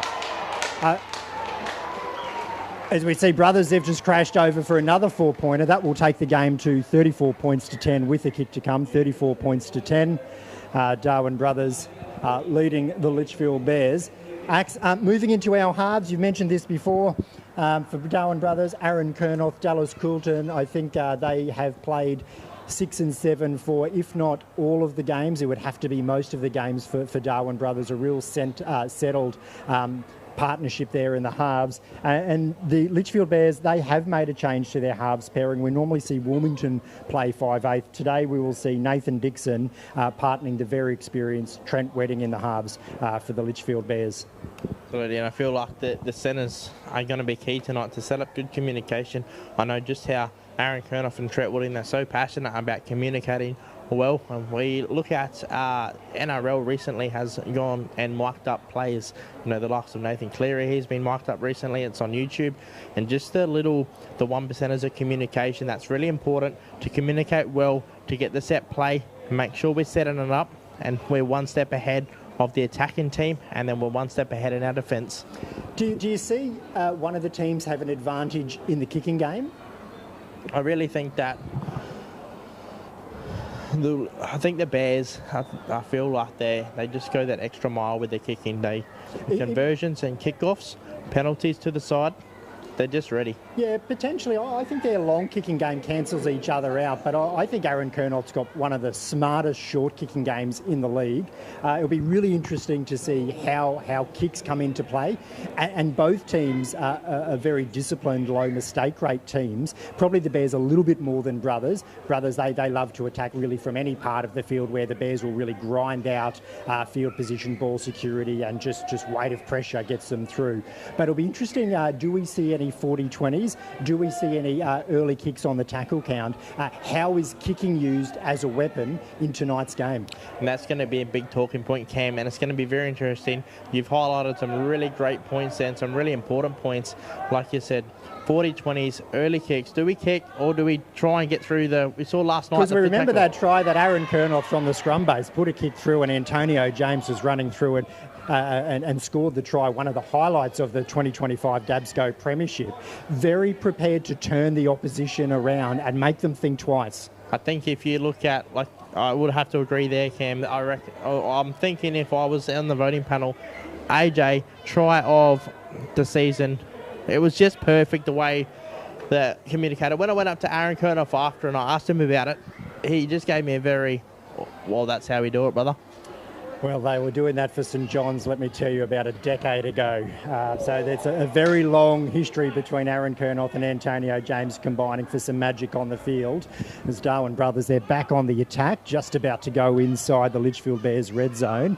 It is 40 points to 10, and I believe that's 14 and a half minutes left on the clock. Axe, we've got to talk about these forward packs. You know, both teams have such an impressive forward pack. And before we go into the run-on team for the forward pack, I want to have a look at the bench here for Darwin Brothers. Trent Kernoth's been named. Now, he's been missing in action for a few weeks, whether that was injury, whether that was work commitments, but he's back in the side tonight. He'll be coming in off the bench, will inject himself. He will be wearing jersey number 17, and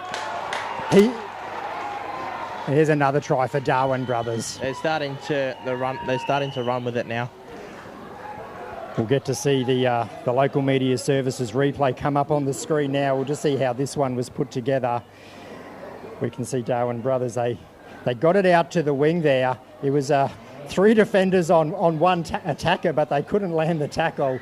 And number 5, the winger for Darwin Brothers, found a way through there. Well, that's pretty Pretty dynamic stuff for the brothers winger. Let's get back to Trent Kernoff. He absolutely is the heart and soul of Darwin brothers. We know that he plays with plenty of courage, plenty of heart, plenty of, dare I say it, fire in the belly. What is he going to add to this Darwin brothers team when he gets onto the field? And that's the big question that we're all going to be asking up here, not only from the broadcast. I'm sure Dave McRae and Donny Bell, they're going to be on the edge of their couch, as I've seen the commentators they've got a great couch set up, they've got a beautiful hospitality.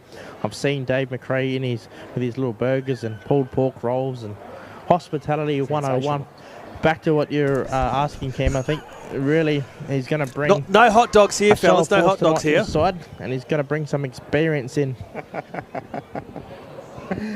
There'll be a few up here tonight, don't you worry about that, Dave McRae. I was at the rodeo earlier. I went to the NT Rodeo Promotions Golden Buckle Series Round 2 Robbie Robbins Reserve. Yeah. It's about 15 minutes away from the TRL Stadium.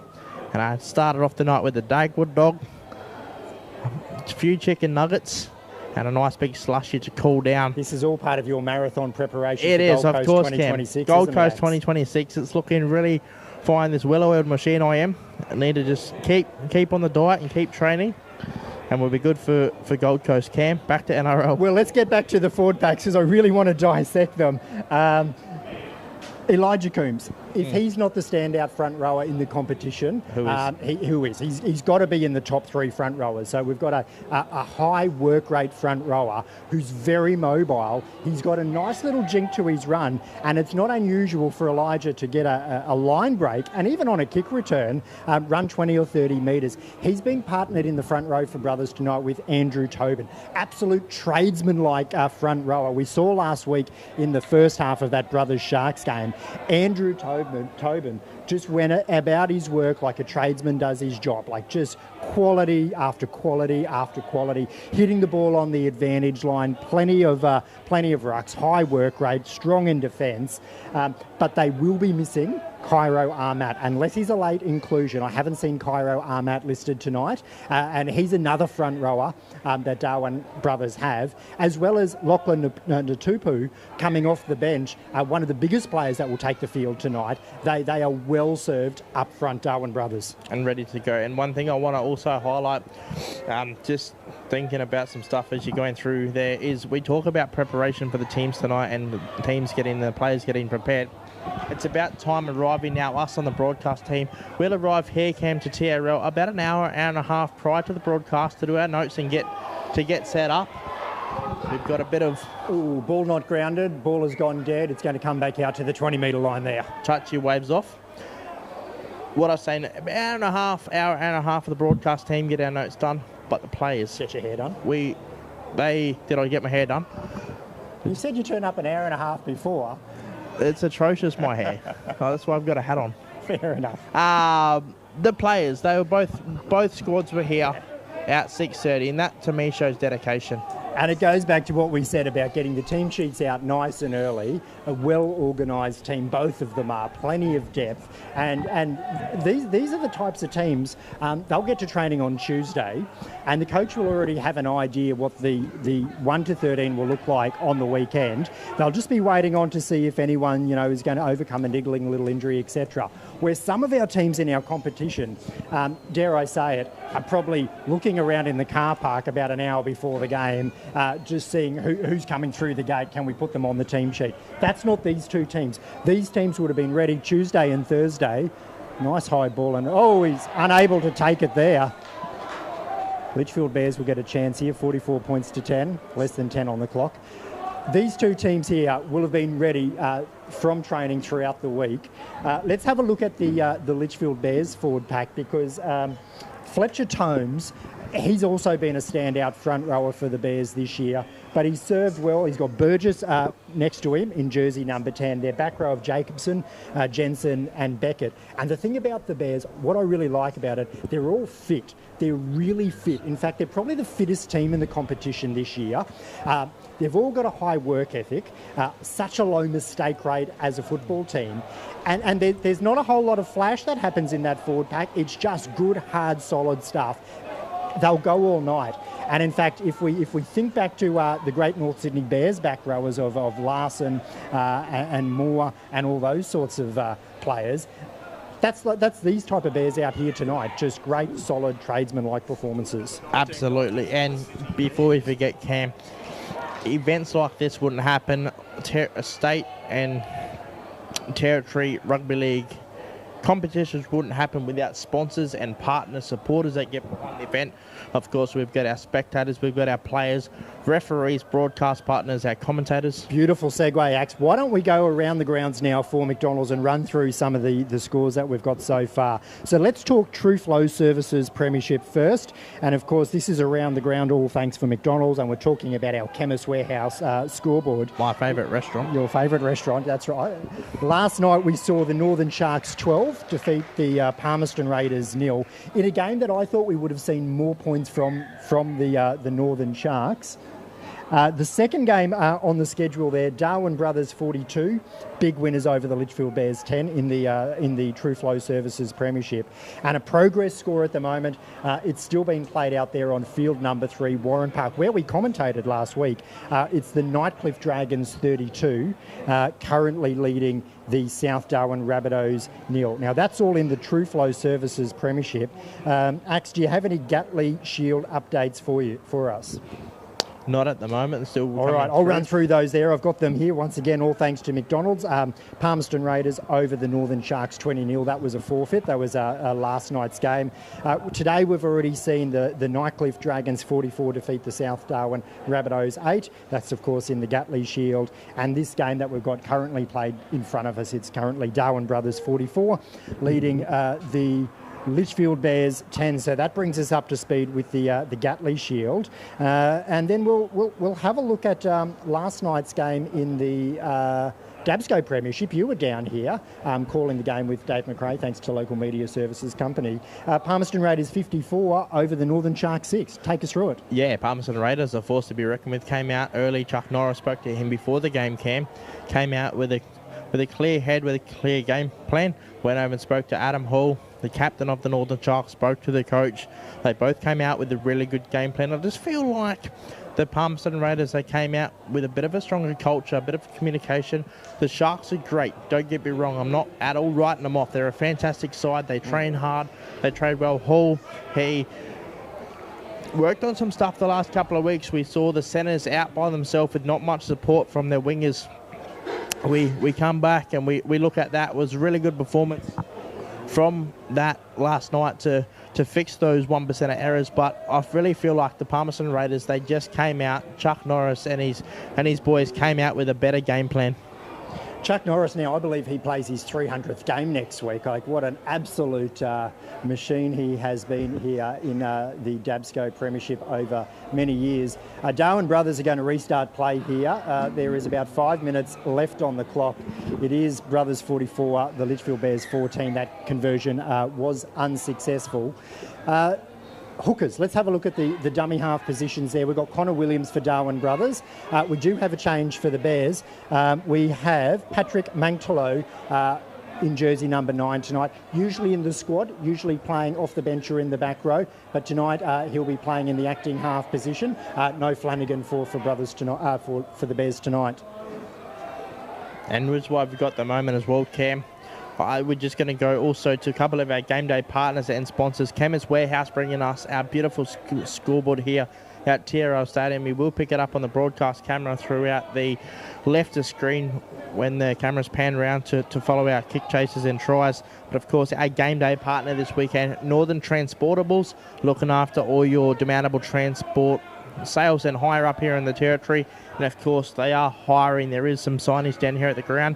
Head to their Facebook page and on the website northerntransportables.com.au if you're looking for a career change and you want to get into the transportable industry and the portable sales and hire of accommodation and cool room hire. Head to their website. Might be a career path for you there, of course. And of course, thanks to our other sponsors, Arctic Guys, Forex Gold, Steel Line, Macca's around the ground, of course, McDonald's, Chemist Warehouse we've covered off, NTF, Construction Supply Specialist, Canex, ICS, they're our apparel supply here for the NRL NT Premierships and games throughout the season of 2025.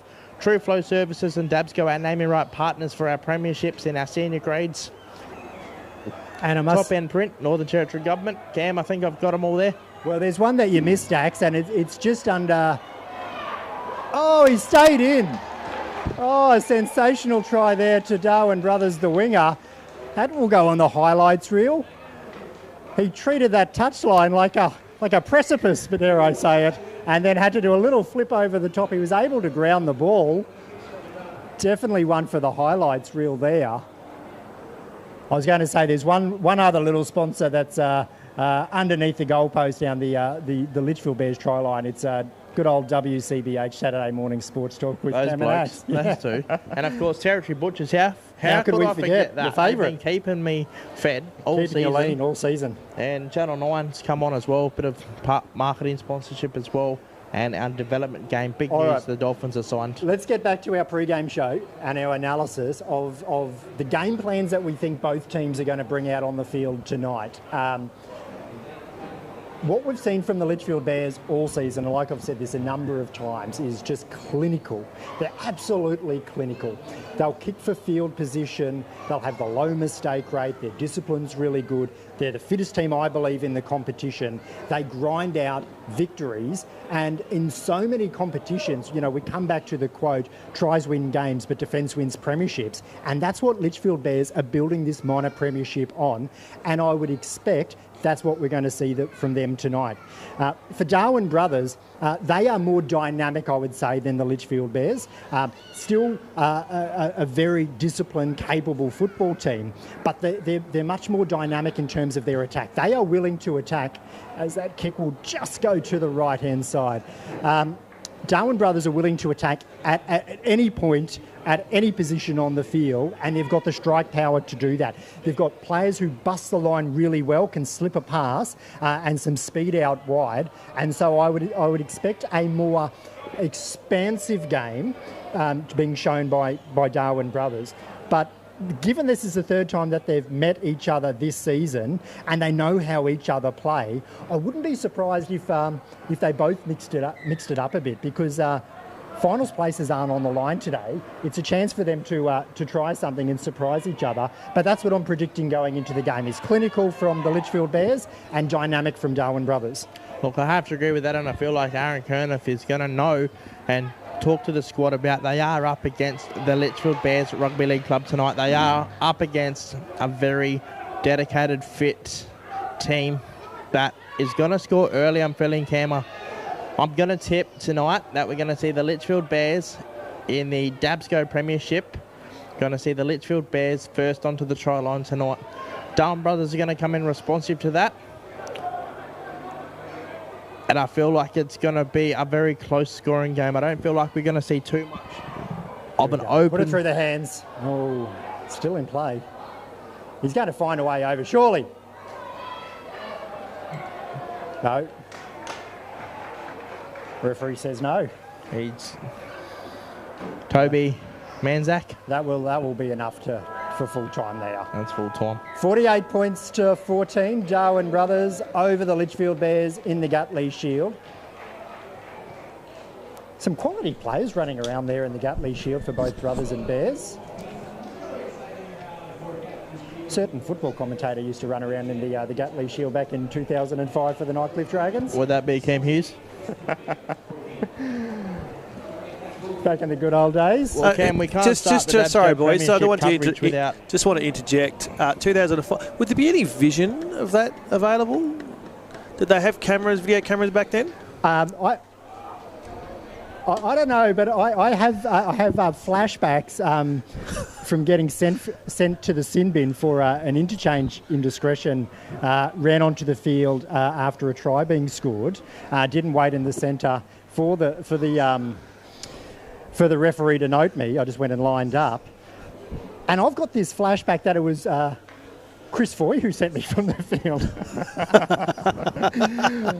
It wouldn't have been pretty, Dave, though. Well, Donny's just wondering whether it was either himself or Chris Foy, so it could have been either or. But I tell you what, we'll have to put the call out. Maybe we'll find someone that deals with the NRL NT archive, and we'll see if that game was actually recorded. That'd be some awesome vision to watch. Oh, it was great. I loved it. It was my last season of league, 2005, for the Nightcliff Dragons. Great club.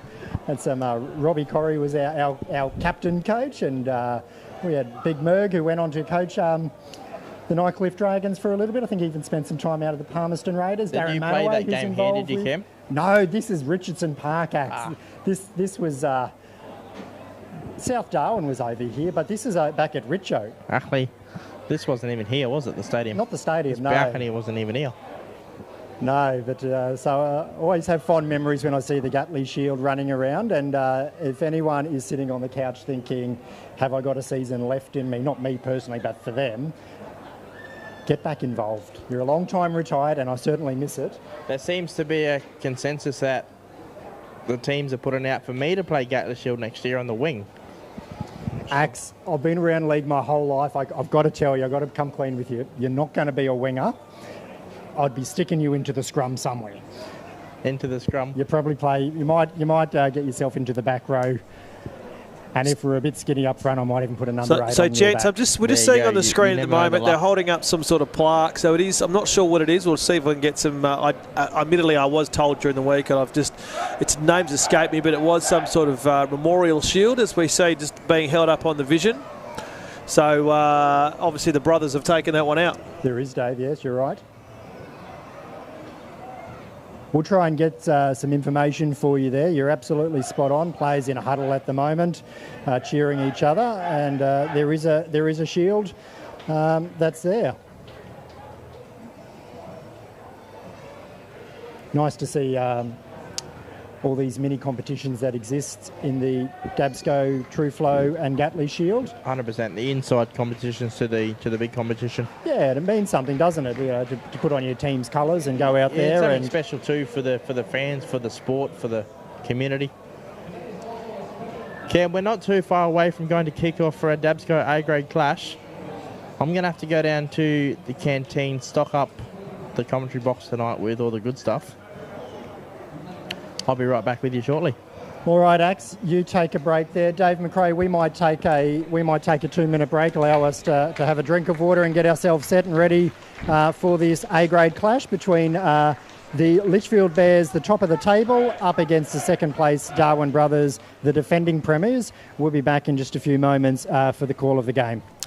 Thanks, lads, at the top end. It's just referring to my colleague here in WA, Mr. Donnie Bell. I'll tell you what, those boys could talk underwater, couldn't they? They're fantastic. I don't know about that pre-game, mate. It wasn't very comprehensive, was it? It was. I'll tell you what. If there was a competition going on, I'd be worried, because that was. We were worried. We were determining at pre-game like how we'd run the gap between. It was great to get some vision of the Gatley Shield, but I'll tell you what, that was absolutely fantastic. The knowledge, especially that Cam has got with the game, and some insight as well into his history in rugby league. I know he'd played the game in the past. I didn't know he played the Gatley for the Palmerston Raiders. So I'm going to put the call out if you. I did love the references to 90s North Sydney Bears. Yeah. Gary Larson, Billy Moore. I was waiting for some Tony Ray and some Mark Soden, just to throw a few more in there. But lovely, great little flashback to old Sydney Rugby League, New South Wales Rugby League as it was back then. But just. That's fantastic. Fantastic coverage. Absolutely. At all levels. Fantastic. And it went all over the place, but it was awesome. Great insights. Well, we'll take a quick break here at TRL Stadium. The boys from the top end will be back soon for what will be an absolute ballbuster top of the table clash. It is the Litchfield Bears and the Darwin Brothers, the call team from WBC 97.7. And us here at WA will be back shortly for what will be a cracking game.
Welcome back up here to Territory Rugby League Stadium for this round 14 DABSCO Premiership clash between the Litchfield Bears, who are currently sitting top of the table in this DABSCO Premiership, and they're up against the Darwin brothers, who are currently sitting second. So we've got the expected minor premiers up against last year's defending premiers. We've got the Litchfield Bears players out on the field now. We're just waiting for the Darwin brothers to make their way out onto the field.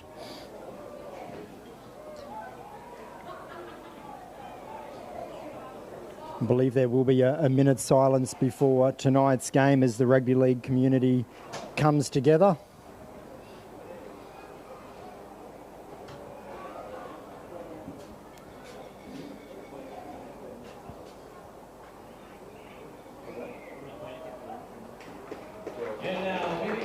As Darwin brothers make their way onto the field, led by their captain, Aaron Kernoth. In jersey number 6, Caleb Nicky's out there as well. See Tobin in number 10, Pollard in 12, Williams, jersey number 9. Seaton Kernoth there at the fullback with no Antonio James. And there he is, Trent Kernoth back out on the field for Darwin brothers wearing jersey 16. He was listed at 17, but he's wearing jersey 16. Great to see him back out there for Darwin brothers as we pause to take a minute's silence.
Well, the rugby league community is very strong up here. Wonderful to see both clubs coming together to observe the minute silence before tonight's game. Be a lot of motion going into this game. Darwin brothers, they'll be running from right to left on your screen tonight. Litchfield Bears will be running from left to right. And this is the blockbuster act that we have been waiting all season for. Preview of finals football, Bears versus Brothers. You know, something's good when I leave a rodeo to come and have a look at it, Cam. Via the canteen, ladies and gentlemen. He's gone via the canteen. But the stage is set. Dallas Coulton will get us underway. Kicks off for the Darwin brothers and kicks long and deep. And the Bears will bring it back. Good solid run, first run of the night.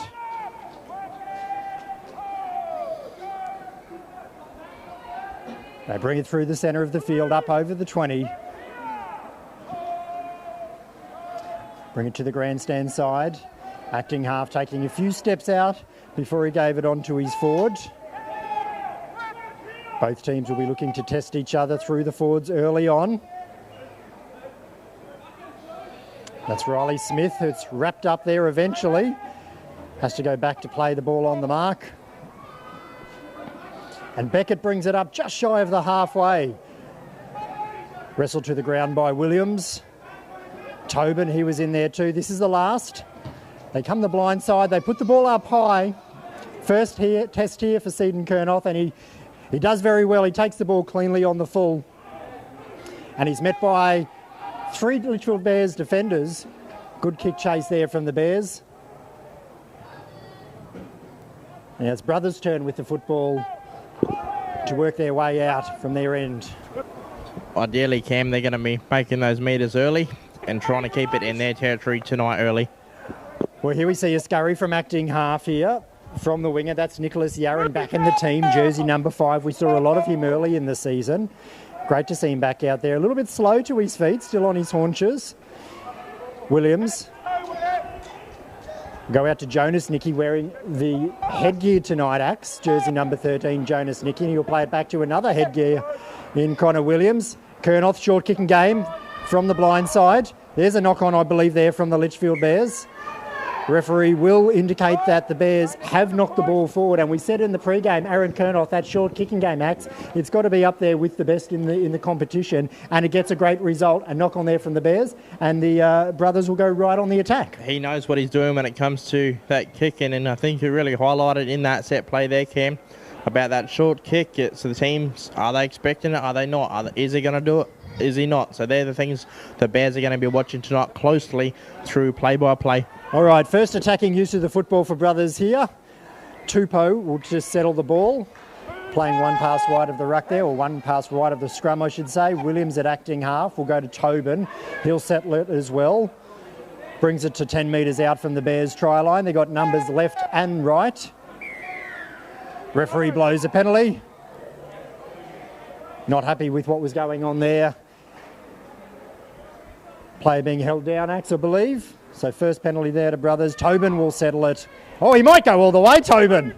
Oh, just shy of the try line. Andrew Tobin, great run there from the front rower. Nicky gets it out to Coombs. Coombs, he'll be hard to stop. They won't stop him. Oh, Elijah Coombs, jersey number 8. Such a mobile front rower. He got the ball on the right and he ran back to the left, but it was built on that run from Andrew Tobin. And we see the pass from Nicky to Coombs just to the right of the upright. And then he ran back to the left on a diagonal and he ran through 1, 2, 3, 4 players there and still managed to get over the try line. He's got this great mobility, a real jink to his run.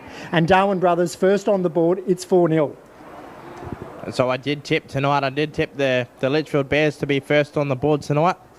I've lost that one there, Cam. So we'll see who puts the next set of 4 plus a conversion on the board tonight.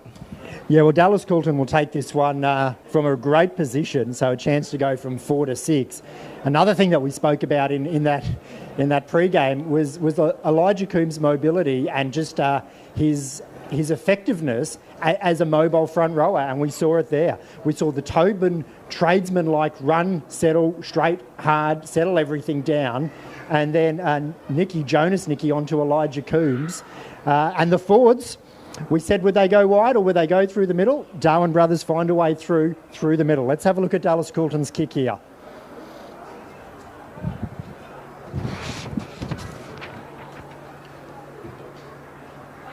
Kick is good, adds the extras. That's 6 points to 0 in the opening minutes here at TRL Stadium up on the Chemist Warehouse scoreboard. 6 points to 0, Brothers over the Bears.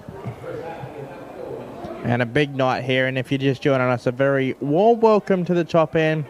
Just above 28 degrees for the game here tonight in the top end of Australia.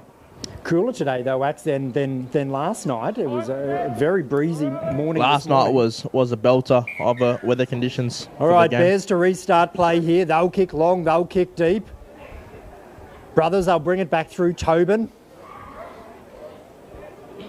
They've got a blueprint, Brothers, the way they bring it back. Watch this one, Axe. Let's just see who gets the ball. And then we'll compare it to later on. All right, goes from Tobin. Now this one's through Coombs, the try scorer. Brings it to the grandstand side there.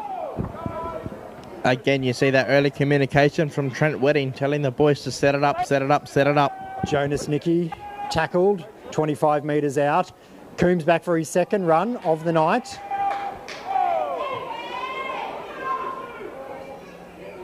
Kernoth gets a kick away, long. It was inside the 40, but it is going to go out on the full there. He certainly had his eyes set on a 40-20 there, but unfortunately it's gone out on the full, so the Bears will bring it back in pretty good position there, Axe. Not a bad way for the game to start. I'm really interested to see I'm really keen to see, Cam, if they want to bring it out onto these wings a bit more. I'd say they'll take it through the centre a little bit more before they bring it out. This is Beckett, the 13 for the Bears. Settles the play. Held down in the tackle, referee blows the penalty, so another opportunity to the Bears. Will they kick for touch? It's a long way to the touchline, or will they elect to take the tap? Mangtalo taps it on the toe. Mahood! Oh, he beat through the first line. He can't get past the fullback. Great run there from the Litchfield Bears. They take it to the left. Pretty handy play there. Ford coming back in off the pivot. They'll bring it back centre field. No, the acting half goes himself, but he's met by a wall of Darwin Brothers defenders. Very hard wall to get through onto a try line. Wedding kicks through. Low kick. It's going to be cleaned up by Nicholas Yarran. Will he get back into the field of play? It looks like he does, but he's going to be driven back into the in-goal area. And the referee, I believe, will go to a goal line dropout. So the Bears, another chance, another use of the football inside Darwin Brothers red zone. And just watching on the NRL Pathways stream here, Brothers are just so good on their setup for the defensive stuff, Cam, as the Litchfield Bears play the ball. Well, it was a decent dropout, went to about the 40. Bears were met by Brothers' defence. And this is Burgess. It's not unusual to be calling a number 10 named Burgess in the front row there. Plenty of Burgesses have played front row acts there. I went to school with the Burgess brothers. Grew up out in the rural area. We're probably talking about different Burgess brothers. I'm talking about some ones that came from England, but very good. Yes, a few Burgesses have played in the front row. Bears tap it on the toe. They'll bring it through. Beckett again, the lock forward. He's centre field. About 15 metres out from the Brothers line. Bears, they want to strike back here. Brothers got the first points on the board. This is Wedding. Wedding brings it out to the fullback, Heath. Heath ducks. He can't get past Caleb Nicky. Caleb Nicky wraps him up. About 8 out from the try line. They go the blind side. Short play here. They'll be short again.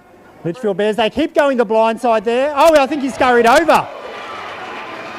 I think Benjamin Mullins from the Litchfield Bears has been able to find a way through there. Litchfield Bears, they attacked the blind side on 2 sets of the play there. They got it out to the winger and he's been able to step inside. I think it might have been Caleb Nicky. We'll see on the replay here, and duck his way underneath. No, it wasn't Caleb Nicky. It was actually the winger in Nicholas Yarran. And Benjamin Mullins ducks under the tackle from Yarran and plants the ball down, and the Bears strike back. It's 6 points to 4. And looking at Nicholas Yarran from the Darwin Brothers, just knowing where that could have been done better, Cam, and so they're not let that happen again. He was speaking to the boys. I'm just watching the replay. He hops up, he addresses the side.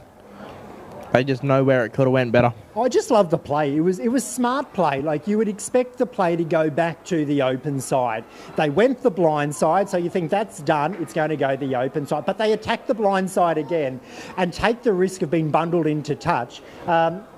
But Nicholas Yarran's not a big player, so he was left by himself. And then Mullins found his way underneath Yarran to get over the try line and score. Smart piece of play there. Wedding was controlling it out there on the field. 6 points to 4. Kick to come. This will be Archie Hall from the sideline. Beautiful strike of the football. And the flags go up. Well, that is a great goal there. Archie Hall, he should be in the kick for cash. It's 6-all up on the Chemist Warehouse scoreboard. There's 29 minutes left on the scoreboard. I should say 29 minutes left on the clock for the first half. 6-all. The game is in balance here, Axe. Both teams, a great start for both of them. Absolutely, Cam. You've said it so well. And this is what we're expected to see in a 1v2, in a blockbuster clash.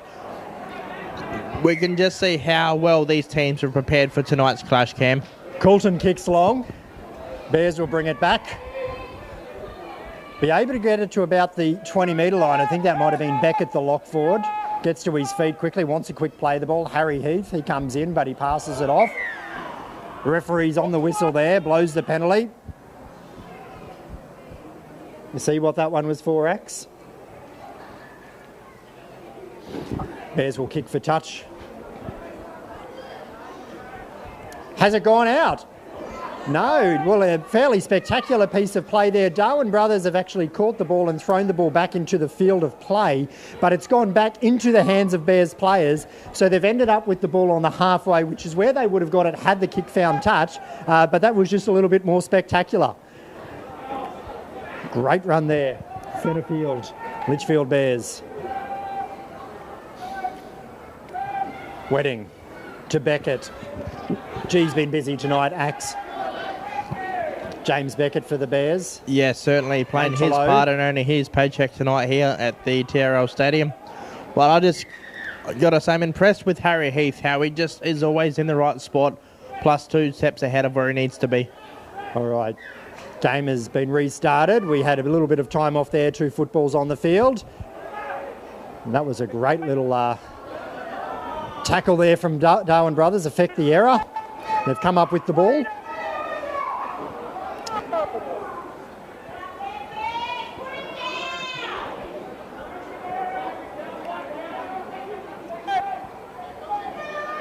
And this is Caleb Nicky. Looks to, big don't argue from Caleb Nicky, and there's a line break. He'll run up over the halfway before he's brought down. He loves that palm, doesn't he? He runs a little bit wider. Natapu runs it up now. They're getting a bit of a roll on here, Darwin brothers, through their forwards. Caleb Nicky with the big don't argue to create the line. Put in his hand out. They go wide, Darwin brothers. They're going to get it out to their winger. Kenneth O'Connor, he will be brought down. They go from the left-hand side of the field to the right-hand side of the field, and in jersey number 16, Trent Kernoth is out on the field now. So is Natapu. He's got the ball in hand. Jersey number 20 for Darwin brothers. Trent Kernoth standing at first receiver now. Won't go to him, will go to his brother. He'll put the ball up high. Put Harry Heath under some pressure here. He takes the ball cleanly. He is collected. He will be driven back into the in-goal area, and that's exactly what we were talking about in the pre-game. Safety first. He takes the ball. He takes it cleanly. He shows plenty of courage. He knows the players are coming through, but he's such an effective footballer because he's just so safe under those high balls. And I noticed too, Cam, even though it was all looking quite well formatted for the Darwin brothers down the centre, Yaron, he had a plan B off the left-hand wing. He was setting up the left-hand side of the wing for a plan B play tonight. Well, it's absolute quality football that's being played out there at the moment, because not only Harry Heath's catch was great, the Darwin brothers' kick chase and defence to drag him back into the in-goal area was just as good. So we are being treated to some pretty good football here tonight at TRL Stadium. Top of the table clash, Darwin brothers and the Litchfield Bears, as Coulton brings it to short side. Nicky with the ball again, gets it out to his winger.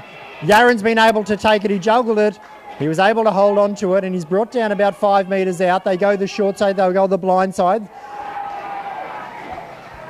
And I believe he's borrowed over there. Northam for Darwin brothers. We'll watch the replay here, thanks to Local Media Services Company. And you'll see that Jared Northam, they attack the blind side. They've gone the short side. And from acting half, he is able to find a way through there. Well, the Litchfield Bears, they would have expected to be able to contain the player running from acting half there. They were unable to. And the Bears 15 jersey, Luke Mahood, certainly putting in the effort there to try and eliminate that try. Unfortunately, not enough fire in the tackle, but the thought was there. How good is Caleb Nicky going out in the centres? He is an absolute handful every time he touches the ball. He featured in that piece of play to get the ball close to the line there. We saw him with the big don't argue palm a little bit earlier on. He's playing on the left-hand side of the field. He's absolutely causing havoc out there. Nice little run back inside from Nicholas Yaron and Jared Northam from acting half, able to burrow his way through the marker defence there, the online defence, and it is now 10 points to 6 with a kick to come. Dallas Coulton. This kick's going to be a little bit harder, not quite from the sideline here, probably about 10 metres in from touch, maybe a little bit more. The Bears watch on.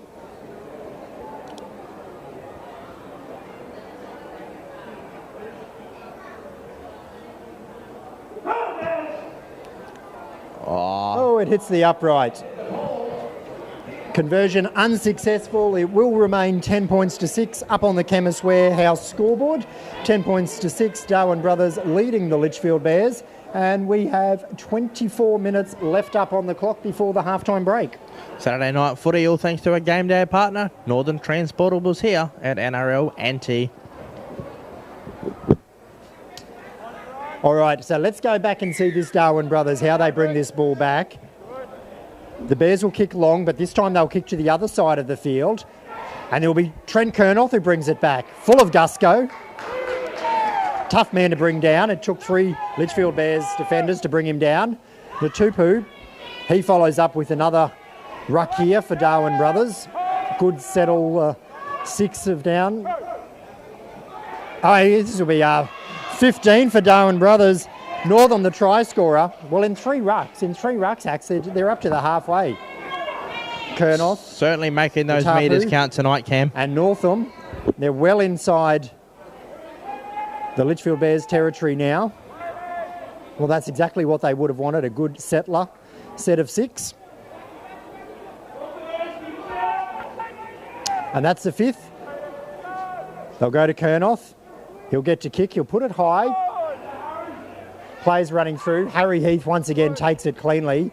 They tried the same play there, Darwin Brothers. Tried to pick him up and drag him back. Unable to do so. Well done, Harry Heath. Great kick. Great catch. Good defenders coming through. And look at that Darwin Brothers defence. That is huge. Darwin Brothers are able to force the Litchfield Bears back into the in-goal area. And that gives you a sign of the attitude that Darwin Brothers are playing with tonight. Their defence, their kick chase, and this wall of defence to push the Litchfield Bears back into the in-goal area and affect the goal line dropout. They're taking the field. They want to get a win here tonight. Litchfield Bears, they've got 2 wins so far over Darwin Brothers this season. But Darwin Brothers, they're absolutely going gangbusters here tonight. As Coulton ends up with the ball. Bit of a loose ball, Coulton. Yeah, played it with his foot first, but he came up with it. Trent will bring it back centre field. Just ball came out there. Seaton Kernoth. Just watching the replay there, Cam. Harry Heath, he got carried. He got carried those metres back. Well, that looks a little bit scrappy, that play, the ball. Referee didn't like it. He's blown the whistle there for a knock-on. Sorry, Axe, you were saying? Yeah, and I'm just sorry, Ken, just jumping and going back in time a bit here, but just watching the replays before, thanks to Local Media Services Company, Harry Heath just got absolutely carried back by the brothers there, and then we saw those push back into the try line. So very interesting play tonight. Yeah, look, he's doing so well at fullback. He's not to worry about that. You can't do much when you're an under-18s fullback. He's probably, 60, 65 kilograms max. He takes the ball cleanly. He's done his job. He gets dragged back. He gets pushed back. That's just going to happen. But taking the ball cleanly, that's what his team wants him to do, and that's what he's doing. He does that well as well, Cam. Does that very well. You let that ball bounce. It can go anywhere, and that's where points can be scored. It just puts unknown into the game. Harry Heath, just keep what you're doing. Keep doing what you're doing. You're doing so well. We love seeing you play at fullback for Litchfield Bears. As the Bears bring it up over the 40-metre line. It's their 5th and last. Wedding will kick long. He kicks over to the left-hand side. It was inside the 40. Will it go all the way? It's a great kick. And there we have it. It's a 40-20 Axe. A 40-20 from Trent Wedding. We spoke about that in the start of the game. All these things we spoke about in the pre-game, they're starting to pop up here tonight at Territory Rugby League, Cam. Well, it's a big match, and that's a big match moment. Trent Wedding, a great kick from inside the 40, deliberately kicking over to the left-hand touch field.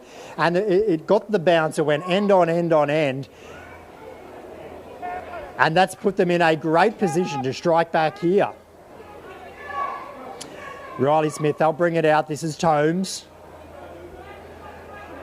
Nicky wraps him up with another defender there. They'll bring it to the short side. Wedding with a short pass.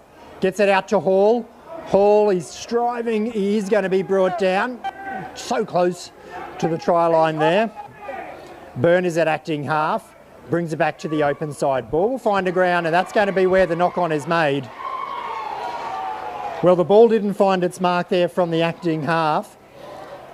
And that's relieved the pressure there on Darwin Brothers.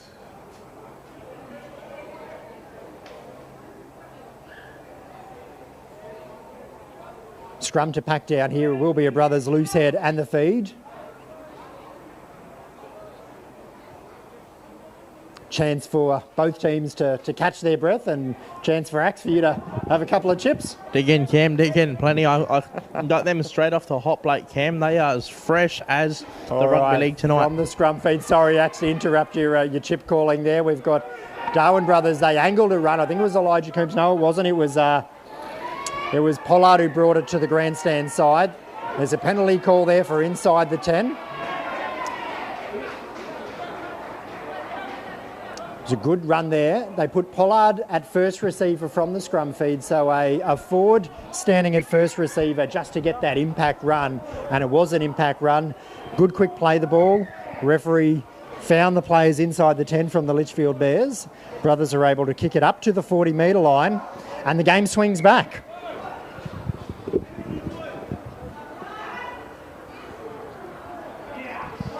Tupou on the 40-metre line. Nicky inside to Coombs. 32 metres out, centre field. Trying to get to his feet for a quick play the ball. Eventually gets to play the ball. This is Northam, the try scorer from the acting half. Just, he's causing some havoc when he runs from acting half. But the referee's found a knock on there. Just a little bit too eager to get to his feet and play the ball. A little bit of a bobble in there. A little bit of a messy play the ball. Have a look at this, Cam. Dave McRae, he looks very comfortable kicking back on his couch over in the West Aussie part of the country. Boys, I'm just loving this vision. I'm loving the call. Nice little setup. There's something going on. I don't know what it is with this particular game or whether it's just in general, but these boys, they are going at it. They are leaving nothing to chance. They are hitting each other like their life depends on it. Yeah, spot on, Dave McRae. You can hear it in the crowd. You can see it out on the field. And in fact, you can hear it from what's happening out on the field. Both teams going absolute hammer and tong at each other. 1v2 weeks. This is that grand final qualifier preview, as we said in the pre-game. And Litchfield Bears have won the 2 games at the between the 2 that have been played so far this season. They will want to keep a clean sheet, a clean record against Darwin Brothers and have that edge over them going into the finals. Where Darwin Brothers, they will want to have a win against the Litchfield Bears so they can actually say that they have beaten everyone in the competition on their pathway to finals football. Tomes brings it up to the 40. Another great run there from Fletcher Tomes. Both teams tonight, Cam, they've just been phenomenal with their run-throughs and those metres getting made. Smith will play it back. High ball from Wedding. Going to put Seaton Kernoth under a bit of pressure. He takes the ball cleanly. 4 Litchfield Bears defenders are there, but Seaton Kernoth is going to try and go around them, and he's done a pretty decent job at it. Up over the 20-metre line. Gee, they've got numbers on the short side. If they go that way, they will, Darwin Brothers. Bears are able to scramble and get that cover defence over there on the left-hand side of the field, the defensive side of the field for them. Seaton Kernoth brings it back towards the grandstand side. Connor Williams. Natupu, great run up over the halfway. 15-metre run there. Plenty of metres been eaten up there by the big number 20. And gets his team a penalty as well. Well, tick, tick, tick. Hitting the ball on the advantage line, making 15 metres, getting your team a penalty.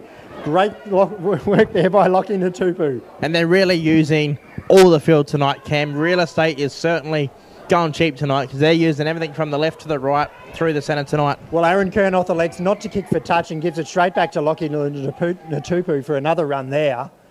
30 metres out, Williams will go to Trent Kernoth. Boys, playing that role that we've seen play. He's a front rower, but ejecting myself in there. Did I just see a send-off? Have the Bears had someone send off for that? Axe, can you count the numbers? If there has been, I've absolutely missed it. I don't believe so, Dave McRae. Axe, count the numbers. Both teams should have 13 on the field. Williams will bring it back to Trent Kernoth. Can't take the ball cleanly. Ball's gone back. This is Aaron, his brother now. Dances in the tackle. Comes back to centre field. Runs into Tomes. Hits him hard with his shoulder. 10 metres out, centre field now. Williams, they'll bring it to the right. Natupu will take another ruck there. He'll go all the way, will he? No, they'll be able to bring him down just shy of the line. This is the 5th and last. Williams at acting half. They'll go to the right. Kernoth puts the ball, little chip over the top. Darwin Brothers will be able to take it cleanly. Can they get over the line? They have been able to. The ball is flicked up into the air. Well, once again, Axe, another great short kick from Aaron Kernoth. And the Darwin brothers are able to catch the ball and find a way over the try line on the back of the Aaron Kernoth short kicking game. I'm going to have to go back and watch the replay, Cam, Dave McRae. I'm not jumping to conclusions. This is just a guesstimation. I do believe there's only 12 brothers on the field, so I'm going to have to go back, watch some replays.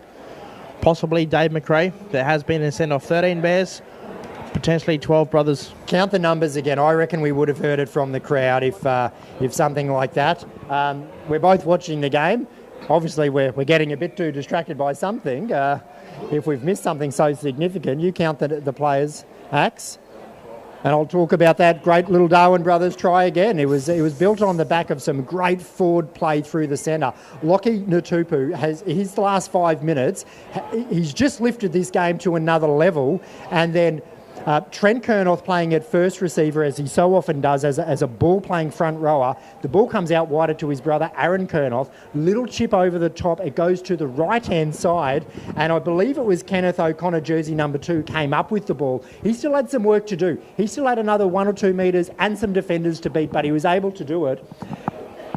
And Darwin brothers add another 4 points to the scoreboard. So 14 points to 6, a kick to come. Dallas Coulton kicking from the other side of the field now, about 10 metres in from the touchline. Measure twice, cut once, 13 Bears, 13 brothers. I missed the 13th. He's kicking, the most important guy right now on the field. Yeah. Well done, Axe. Well done. We can count to 13. Dave McRae, can you watch us with an eagle eye? Because we don't want to miss anything significant, but we don't think we've missed something like that. Let's see, Dallas Coulton comes in. He kicks, strikes the ball well. Flags go up. That's another conversion to Dallas Coulton, and that will take it to 16 points to 6 up on the Chemist Warehouse scoreboard. So 3 tries for brothers, 2 conversions. And the Litchfield Bears 1 try and 1 conversion, so 16 points to 6. And if my eyes don't deceive me, I believe that's just under 12 minutes left on the board before we get to half-time in what has been played, a game that has been played at an intensity that we haven't seen week in, week out. We've seen good standard of football in the DABSCO Premiership, but this has taken the game to another level. This is finals football being played at round 14, Axe.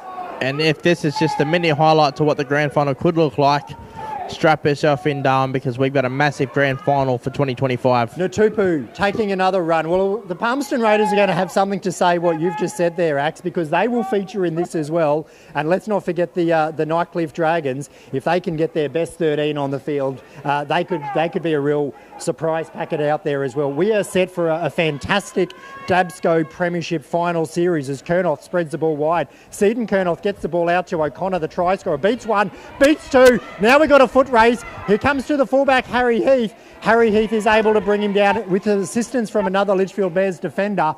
Great piece of play from Darwin brothers playing coast-to-coast football. Kernoth brings it back to Kernoth. Shapes to go inside to Tobin. Gives it out to Coulton. Here they got numbers here, Darwin brothers. Oh! He had numbers on his outside, Dallas Coulton, but he elected to go himself through the dummy, and he was met by a monster Litchfield Bears tackle. Seaton Kernoth gets the ball, kicks it on the toe. Litchfield Bears, they look to clean it up. They haven't been able to. Darwin brothers will come up with the ball. I think it's O'Connor. The referee's going to say there is a knock on there. Have a look at the replay, Axe, if you get a chance. The hit on Dallas Coulton by the Litchfield Bears was an absolute perler.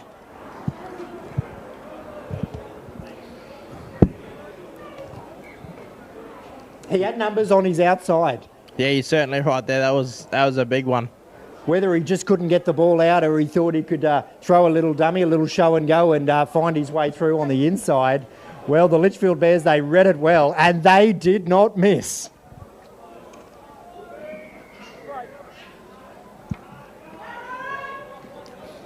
Well, the feed went to brothers here. Caleb Nicky's got the ball in hand, so the referee must have ruled a Litchfield Bears knock on. Caleb Nicky will play the ball. Yaron from acting half. He's picked off by a Litchfield Bears defender. That was Mullins. Nicky goes himself again. Well, this is running from acting half from Darwin brothers, and it's not getting him anywhere. Williams brings it out to Seaton Kernoth. Inside ball there to Tame Tupou. Wrapped up there, 2 defenders. Williams is acting half, stands in the tackle, didn't go to ground. Trent Kernoth runs with the ball in hand. 5th and last now, about a metre shy, Darwin brothers. They go the short side. Aaron Kernoth, Jinx, he's met. That's going to be a change over there. Well, Litchfield Bears, they read it well. Change over there. The Bears will play it. Referee just blows some time off there. So player looks to be a little bit slow to his feet, and back play there for the Litchfield Bears. Bears play it back. Well, they've got 95 metres to go, Axe. They've got some metres. They've got some metres to get here, the Litchfield Bears, to work their way out of the territory. Harry Heath with the ball. They're going to go wide. Oh, Nicholas Yaron. He puts the shoulder in an illegal tackle. He had his arms wrapped around, so the tackle was good. Caleb Nicky follows it up with another beauty. Darwin brothers throwing themselves, actually, should say both teams throwing themselves into the defence tonight. Seeing some great shots. Legal, of course. 5th tackle. Wedding kicks to the sideline. Yaron's underneath it. He'll bring the ball back. Brings it back in. Bears pick him up. Look to take him to the sideline, but eventually he goes to ground. Well done, Nicholas Yaron. Seaton Kernoth is first receiver there. We've got a Bears player down in back play. He's to his feet. He's slow to get back into the defensive line. Jonas Nicky now. They're looking short there, Axe. The Litchfield Bears are looking a little bit short in defence on the left-hand side of the field. Slow to play the ball. Inside 10 minutes now, Cam. Bears come up with it. Ball went to ground. It was another solid hit. Darwin brothers will have knocked it on here. Player down as well. Our Bear seems to be injured. Yeah, must have been a double knock on there. Brothers had the first knock on, so it will be a Litchfield Bears loose head and the feed. Centre field. We're seeing some quality shots being made from both players in the defensive lineup. Legal, as I said. You know, they're hitting hard, but they're wrapping their arms around.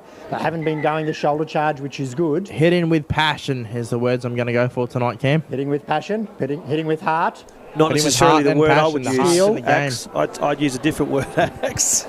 I don't think there's much passion when it comes to hitting. Well, it's solid defence anyway. And it's great to see this finals footy being played in round 14 in the DABSCO Premiership.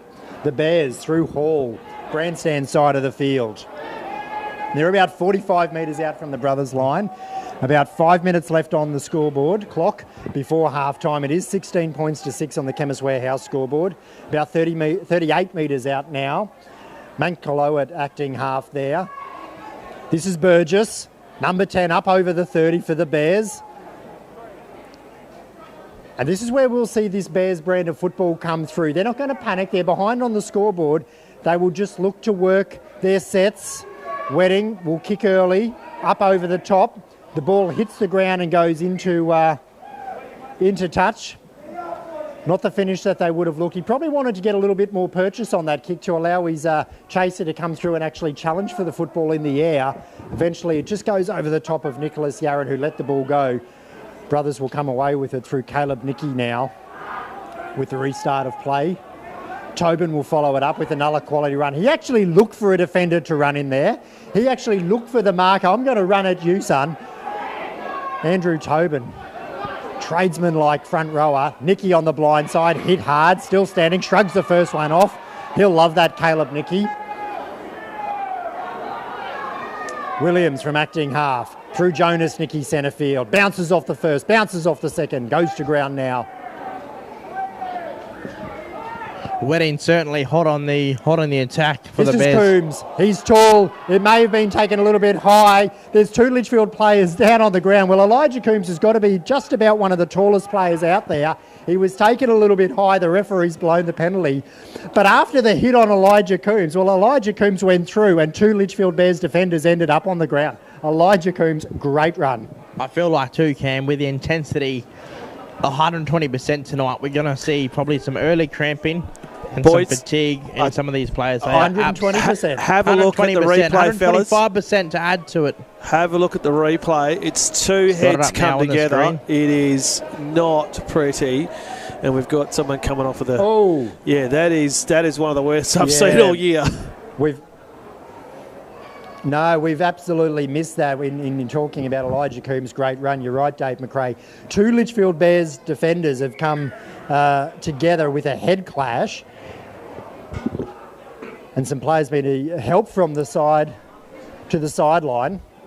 We're getting a bit carried away up here, Axe. We're missing things on the field now. Brothers, they'll have the ball 10 metres out. Bears have had to make some changes there with after the head clash, but it was a Brothers penalty because there was a high tackle on Elijah Coombs. Coulton through Tupou. Tobin. Kernoth. This is Pollard. About 5 metres out now. They'll bring it back to the left. Kernoth goes himself. He had Tobin on his outside, but he elected to go himself. Williams. They'll go the blind side. Seaton Kernoth. Met by 3, maybe 4 Litchfield Bears defenders. Players come around and defend on the short side there, so they'll bring it back the open side. Nicky, headgear's off now. Comes back to Nicky in a 1-2. He gets it out to Coulton. Coulton gets it out to Caleb Nicky. Caleb Nicky's going to be hard to stop here, but they've been able to stop him. A great piece of defensive play there by the Litchfield Bears on Caleb Nicky. Yaron will bring it back now through Coulton. Coulton to Kernoth. Kernoth will kick. This is a great kick. That's about the height you want it. Darwin Brothers players are able to get it up there and pluck it out of the air. And Isaac Seaton Kernoth is able to score the try for Darwin Brothers. Try the match, Cam. Try the match. Well, a great piece of coast-to-coast football there. We brought it to the left. A great piece of defence, the Litchfield Bears on Caleb Nicky. And then they brought it back to the right. And Aaron Kernoth got a kick away. And it was just in that sweet spot. If you imagine the players are coming through, they want it at a certain level that they don't have to wait around to catch the ball. They want to come through at pace and catch the ball on the jump. And that's exactly what Isaac Seaton Kernoth was able to do. He plucked the ball out of the Litchfield Bears' hands, spun around and scores the try for Brothers. Impressive stuff, Cam, from both teams tonight. An absolute credit so far. We're inside 2.5 minutes remaining in the first half of this blockbuster clash, Cam. There's no other way to describe it. We spoke about the kicking game in the pre-game, and we spoke about Aaron Kernoth's short kicking game. How good is it? He's got that ball on a string.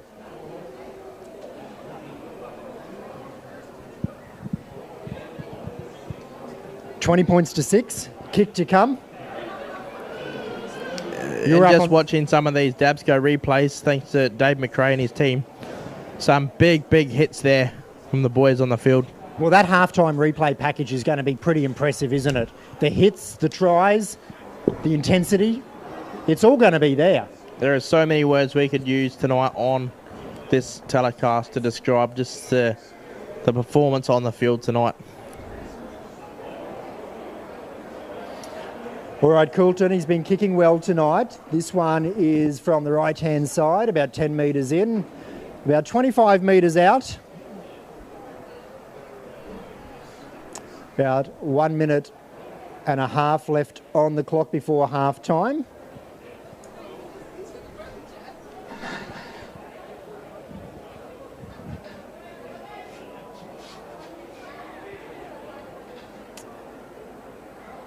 Strikes the ball. Bounces off the post again. Well, that's happened a few times tonight. So conversion unsuccessful. It will remain 20 points to 6. Just over a minute left on the clock, up on the Chemist Warehouse scoreboard. So we will get a restart of play before half-time. Darwin Brothers, they'll get one set of 6 before half-time. Let's see what they can do with it.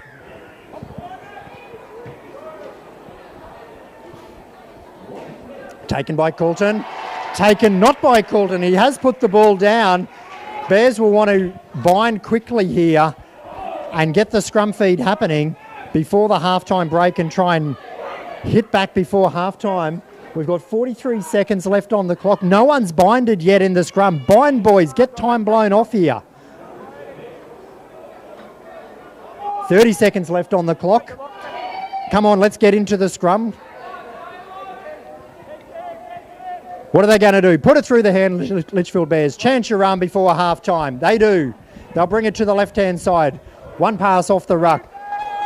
About 15 seconds left. They'll probably get one, maybe two uses of the football before the half-time break. They just bring it back through the forwards. That's not what they want. This will be their last chance, their last play of the ball before the half-time. Put it up, throw it wide, do something. They go wide. They go wide further. This is Harry Heath. Oh, there's a chance for an intercept there.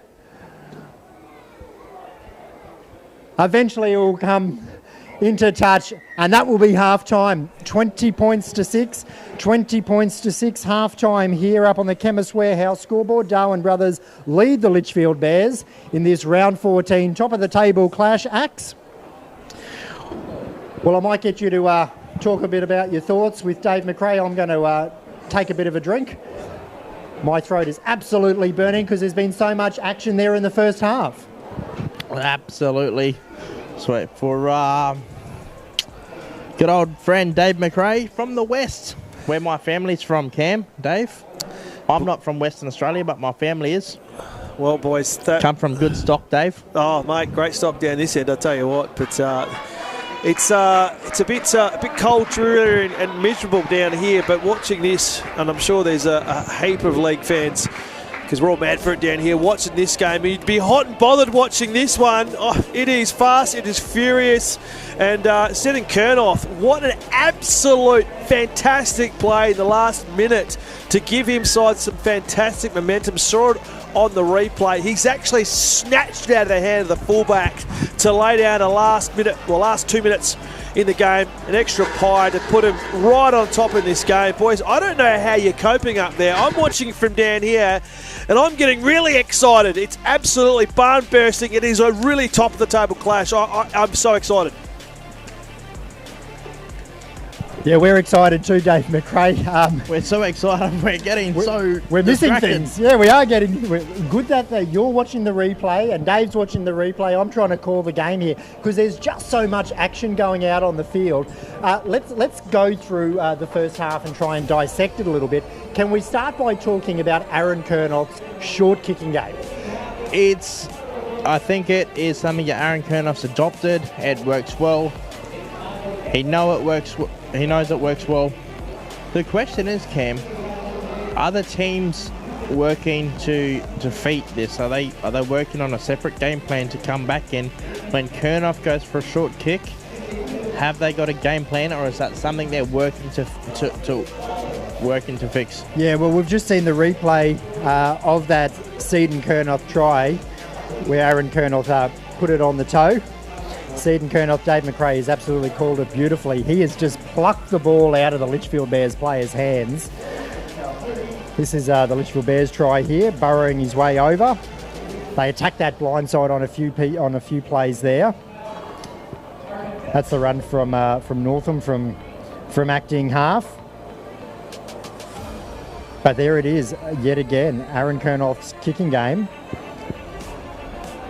So, boys, I don't know about yourselves, but at the moment, the boot of Aaron Kernoff, the skipper for the Darwin brothers, is pretty much, for me, it's the difference in these two games. I mean, that is the finish on the last tackle, to be able to put it on the toe and put it in those positions to put that pressure on that Bears line. That is, for me, I don't know about you, Cam, but that is the difference between these two sides and why the brothers are going in with such an advantage at halftime. Yeah, spot on. Look, the Litchfield Bears' fifth tackle options have been good. We've seen a 40-20 from them, but Aaron Kernoff's fifth tackle options have just been great. But it's also been on the back of the field position, because Aaron's been able to kick the ball while they're deep into the Litchfield Bears' territory for those short attacking kicks, where Trent Wedding's kicks have been good, but he's had to kick long. And it just tells you something about what's happening with the error rate and the work through the forwards, etc. Darwin brothers are really controlling this game in a number of different aspects. One, the kicking game, yes, that they're controlling the game through their kicking game. But their field position, this game, Darwin brothers, I must think they've probably had majority of the possession, but also the majority of the field position. and they've been able to turn that field position into points, where the Litchfield Bears, when they've had their opportunities, they've only been able to find the try line once. Talking about kicking, kick for cash on the field. We're about to do it. Kick from 50 for $100 cash. All right, Ax, you keep an eye on the kick for cash. Dave, how about the attitude in defence from both teams? They are absolutely going after each other with some gusto. Well, they certainly are, Cam. But you've just mentioned field position, and that's the difference at the moment. We've just, I don't know if you saw much of the Field to Go and Play Premiership game, which was also a top of the table clash before we set off for some action here in the top end. It was a bit of deja vu, which he's gone pretty close. He had the distance on that, but not the accuracy. It's all about field position at the moment, isn't it, Cam? I mean, the Darwin brothers have been able to lock the Bears predominantly inside their own end. Very similar to how we saw North Beach Sea Eagles and the South Perth Lions coming up against each other in the earlier game. It was the South Perth Lions who were locked inside their own end, and surprisingly, deja vu, the South Perth Lions here in the WA game, they're sitting top, and so are the Bears, and they've both been locked in their own end. So you put that pressure on. The longer you can lock them in that own end, it's like the dam. Eventually it'll break. As we out of the kick for cash, she's going close. But boys, I'll tell you what, I'm not even calling the game, and I'm worn out. We might give you guys a break so you can have a breath, have a drink, as we take some of this vision, and we'll give you 5 and come back for what I'm sure is going to be an absolute barn-bursting second half in the DABSCO Premiership, fellas. All right, sounds good.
themselves set up because they will be receiving the football here in the second half.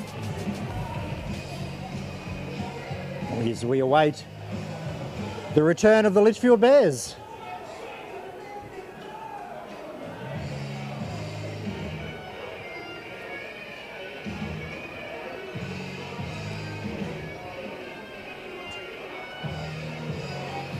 And here they come, the Litchfield Bears. Well, they've got all the work to do in the second half. Down 20 points to 6. Very capable, very patient football team they are. They will be missing a few players, I believe, following that pretty sickening head clash where they had 2 of their defenders collide in the attempted tackle on Elijah Coombs. And while we wait, I do want to go around the grounds for McDonald's. Sorry, boys, the irony in that one was a high tackle, and the 2 tacklers that caused the high tackle was the one that were sent off, not sent off, they had to come off with the head clash. And look, Elijah Coombs, Dave McRae, he is able to wrong foot defenders so well. He's got this height, he's got this mobility, and he's got this little jink, and I think the jink starts with the little head nod before he gets to the defensive line, and he's able to wrong foot players as play restarts, and Trent Kernoth, running at pace, brings the ball well up nearly to the 30-metre line in a great kick return for Darwin Brothers. Followed up by Andrew Tobin. That's 1, that's 2. Darwin Brothers straight back on the attack, and they look to get a good roll on here as they bring it through Jonas Nicky. That's 3 tackles gone. They're 45 metres out from their own try line. This next one, they'll bring it up over the halfway. Kernoth, he'll bring Pollard back on the inside. And now they're back into Litchfield Bears territory. Great settling 6. Great run. And here's Kernoth. He's going to put the ball high. Harry Heath's going to be under a lot of pressure. He's got a lot of field to cover. It's going to end up in the hands of Kenneth O'Connor, but he's unable to control it for Darwin Brothers, and there's a knock-on. And so we're going to pack down for a scrum. Harry Heath, he had to run a long way to try and get near the ball. He wasn't out of position. His winger wasn't back there. Kenneth O'Connor came up with the ball for Darwin Brothers, but just unable to control it. We'll pack down for a scrum. I do want to go around the grounds for McDonald's. Last night in the DABSCO Premiership, Raiders 54, Sharks 6. We are midway through this game. But let's have a look out there on field 3, Dave McRae. It is 12 all. 12 all between the South Darwin Rabbitohs and the Nightcliff Dragons. South Darwin, can they get themselves home and get their first victory for the season? We called their game last week. It was South Darwin up against the Palmerston Raiders. And although they went down heavily in defeat, they showed plenty of heart. They never gave up. And for much of the game, they only had 12 players on the field after a player was sent off. And they had 1 player on the bench, and they played injured. There's a lot of heart being shown out there from the South Darwin Rabbitohs. And they're well in that game. They might be able to get their first win of the season, and they're up against a team, the Nightcliff Dragons, who are sitting 4th and should be having their sights set on finals football, as Darwin Brothers may have come up there with a knock-on. No, referee says the ball's gone back. Play on there. Now Darwin Brothers will bring the ball away. But let's keep a close eye on the Chemist Warehouse scoreboard over there on Field 3, Warren Park, in that Dragons Souths game. And hopefully South Darwin, well, hopefully they can play themselves in through their first victory in some time. Nicky plays the ball back. Brothers centre field. 5th and last now. They'll have to kick inside the 40, which is fairly unusual territory for them tonight. That ball's been touched, deflected. Who'll come up with it? Brothers have come up with it. Referee, will he indicate 6 to go? Yes, he will. Brothers have got 6 to go. Well, a bit of fortuitous play there for the Darwin Brothers. The Aaron Kernoth kick was touched by a Litchfield Bears player. They've come up with the ball, and so they'll get a chance to get it down deep into the Litchfield Bears territory as Yaron taking some relieving pressure off his forwards. This will be Tobin now. Tobin will run it himself. No, he's going to give the short ball to Trent Kernoth. Flick ball around the back. It's come out to Pollard, is it? And Pollard will score a try. Well, we want to call this one from the replay. That is a spectacular Darwin Brothers try. We've seen Andrew Tobin, the tradesman-like front rower, show a short ball to Trent Kernoth, who flicks the ball around the back, out the back, to his brother and Aaron, who gets the ball onto Aaron Pollard, and he's dragged over the try line, but they weren't going to be able to stop him. And we're only a few minutes into the second half, and that is one for the highlights reel. Dave McRae, what did you think of that try? Oh, boy, Cam, you mentioned the flick pass was a beautiful flick pass. On the run, mind you, at pace. Flick is the optimum word because me and Don have been talking about this particular side, the Darwin brothers, all season. They have the ability just to turn it on, just to flick a switch and find something from nothing. They can be in their own area for 30 minutes and go bang and get over the line. They've done it within the first 4 minutes of this second half, but they can just flick the switch. And in this regard, in this instance, a beautiful flick pass over his right, behind his shoulder, hit the target, running at pace, number on his right. That was just a fantastic, sublime champagne football, fellas.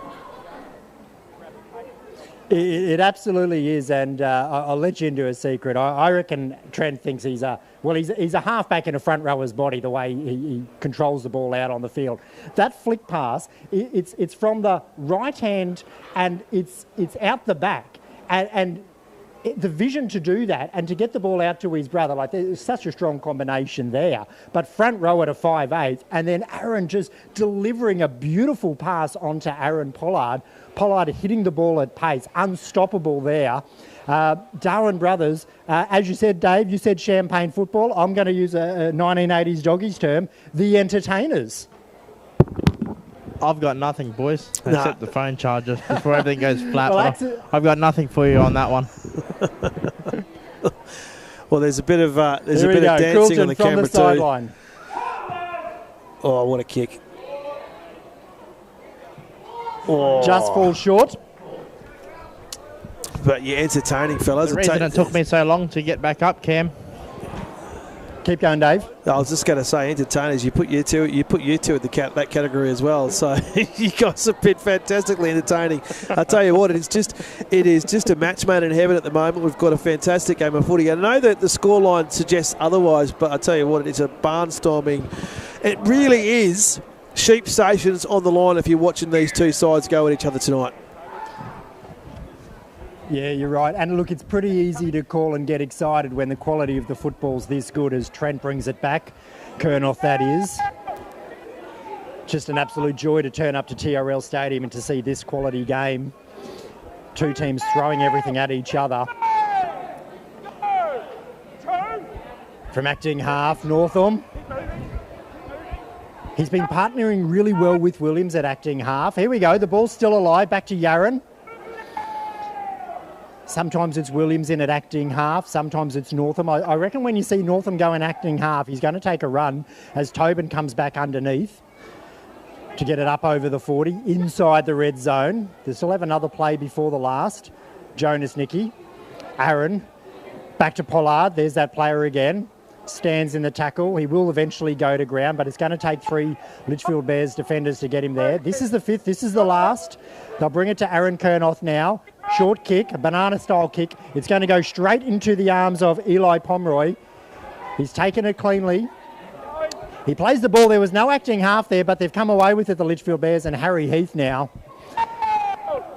Brought down. They'll bring it back centre field. Beats through the first one. Here we go. Ethan Muller. Some space opened up in front of him. It closed pretty quickly there, but that's what we want to see from the Litchfield Bears, breaking the line. They're up over the halfway. An experienced football team. They're not going to be panicking. They'll just go about their sets. They know they're sitting pretty on the ladder, but they'll look to work back in this second half. The ball comes through, kicks low. It's going to go deep. Will it go dead in goal? Yes, it will. It will trickle dead in goal. So they'll bring it back to the 20-metre line for a 7-tackle set of 6. And what did you think of that, Axe? Just watching the replay here, Cam, and it really just well set up. And you just got to give credit to how the boys are playing tonight. Play restarts.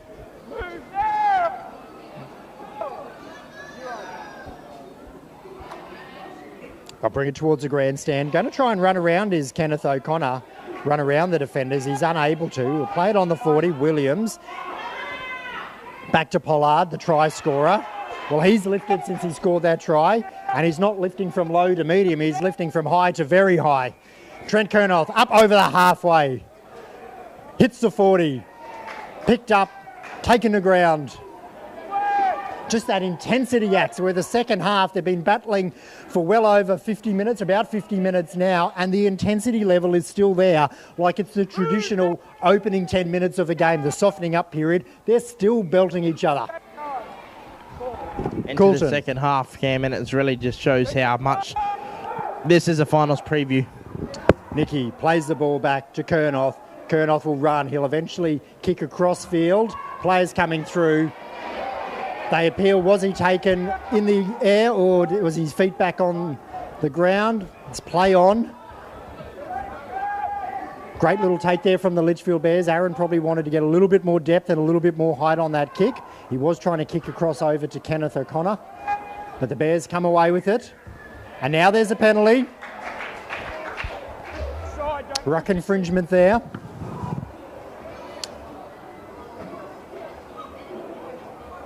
Chance to kick for touch, gets the metres. Get the ball down towards the 40, maybe to the 50. It's a decent kick, Axe. Well, he's got it over the 50-metre line. In fact, he gets it 5 metres into Brothers territory. It's a nice kick there from the Litchfield Bears, finding plenty of metres. Put them in a good start as they replay the Archie ball. Hall, quick play the ball there. They're getting a roll on the Bears here. 25 metres out. Burgess is at first receiver. Tucks it under his wing. Inside the 20 now. Bears back on the attack. They bring it through Wedding. Bring it to the left now. Dixon out to Harry Heath. He'll get the ball away. It's a 2-on-1 situation. They won't need a 2-on-1. Ethan Muller, jersey number 4 for the Litchfield Bears, will find the try line. Will they stretch them wide there, the Litchfield Bears? Let's watch the replay here. They brought it out, and it was Harry Heath who stood in the tackle, was able to get the ball away. Ethan Muller found himself in a 2-on-1 position with Eli Pomeroy on his outside, but he didn't need Eli Pomeroy. He was able to take on the defender and plant the ball down. Axe. Yeah, impressive stuff there from the Litchfield Bears, and just shows that, again, we go back to quality from those guys. They go back, they know what worked well. They're talking about it now, and they are probably saying, Cam, let's just do that again and again and again. Well, it's 20 points to 10 with a kick to come, and we've said this about the Bears. They're just so clinical. And you can see in their style of play, even though with Brothers up 20 points to 6, they weren't panicking. They were prepared to go about their sets, work for good field position, work for that opportunity, and that opportunity just came up, and then they put the ball through their hands. A little bit of a quick feet there from Harry Heath to get that ball away when he was being tackled, and then suddenly it's 20 points to 10 with a kick to come. And we're going to see Archie Hall from the left-hand touch side come in, strikes the ball.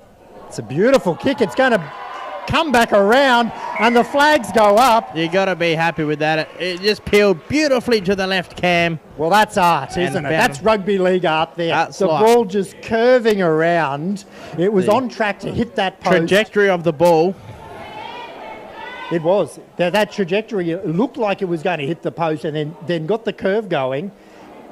Hazem El Mazari style. Can't spell it, but it sounds good. Trajectory acts, good use of words there. He's had the vocabulary expander out during the week. Axe throwing words of trajectory in there. Tomes will bring it back now for the Litchfield Bears.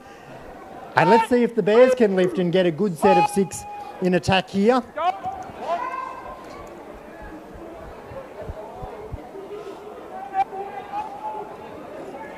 I'll play the ball back. I'll bring it centre field, 2 parks wide of the ruck, up to the 30. Thinks that's the 4th tackle. They'll have another use of the football here. They'll go down the skinny side. Dixon will stand in the tackle. Williams and a Tapu combining there. Slow play the ball there. No, this is the 4th. That must have been the 4th. This is the 5th now. Yes, hand goes up now. What will Wedding do? He'll get to kick just shy of the halfway or on the halfway. He's going to put the torp. Beautiful torp straight down the throat of Seaton Kernoth, who takes it cleanly, and he'll bring the ball back. The Bears wasted no time, Cam, just smothering that attack in play there. Caleb Nicky will run from acting half here. Darwin Brothers a little bit slow to get back on side there. We might see the fitness come into play here in the back end of this game as Yaron runs from acting half. Darwin Brothers been slow in this set of 6. Now they're starting to get there. O'Connor. So we're actually seeing some backs coming in and giving the forwards a rest set as Natapu just makes me look silly and runs the ball up over the 40-metre line. Good run there from Lockie. Williams to Kernoth. Puts it high, Harry Heath under it, takes it on the full, had to jump to take that catch. There were 3 or 4 Darwin Brothers defenders coming through. Harry Heath yet again, so safe under that high ball. And that's a great solid hit there. You could hear it from up here on the balcony axe. Watch that one on the replay. And Trent puts in a shoulder, arms wrapped around, it's legal of course.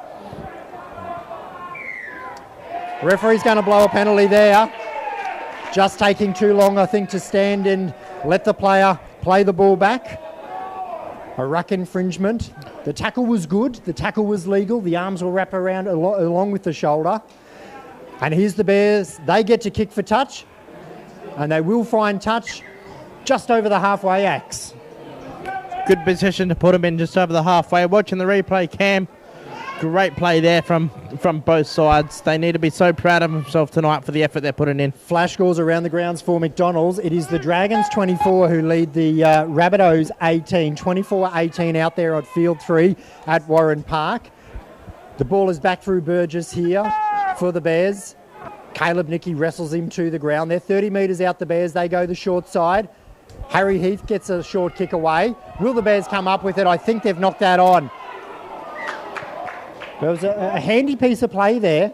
Harry Heath put a short kick behind the line. We'll see it on the replay. Did it come off the toe or did it come off the hands?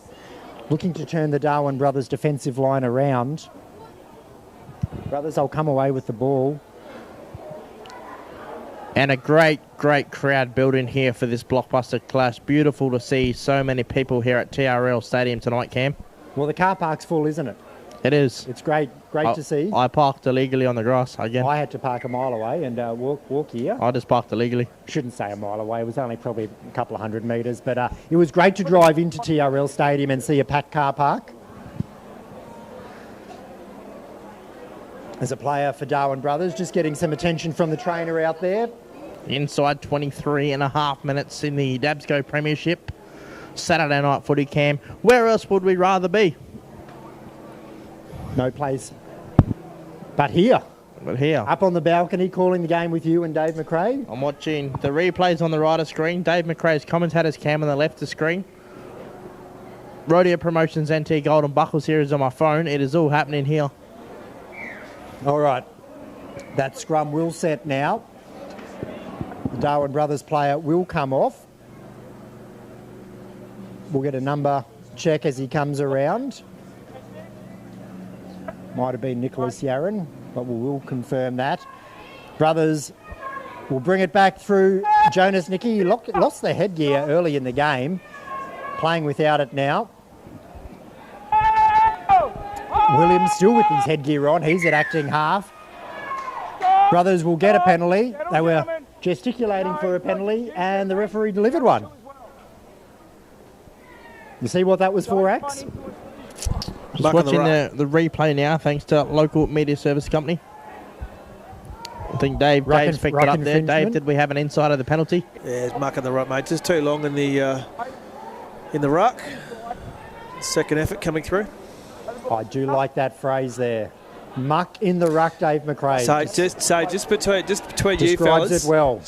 Someone's probably might be watching now. I might have pinched that from one James Sally Sullivan. Yeah. So he has probably copyrighted that, but we'll just borrow it for tonight.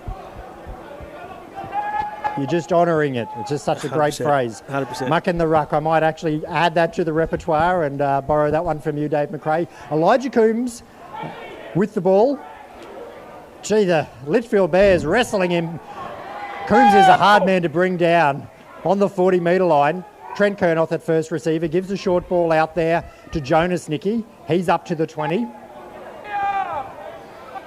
Williams, Coulton to Seaton Kernoth, out to Nicky. Caleb, that is, 10 metres out, about 5 metres in, he's brought down. Well, the penalty's gone the opposite direction. Watch the replay here, Axe. See if you can get a call on this one. Referee's going to blow some time off and talk to some players. What actually happened out there in that tackle? He's calling out Caleb Nicky, he wants to talk to him. We'll see it here, the replay's going through.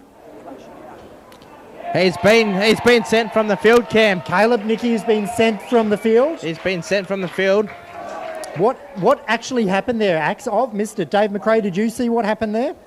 So I'm just getting the production team just to roll the replay back a bit. There seemed to be some afters after he's hit the deck from Caleb Reedy.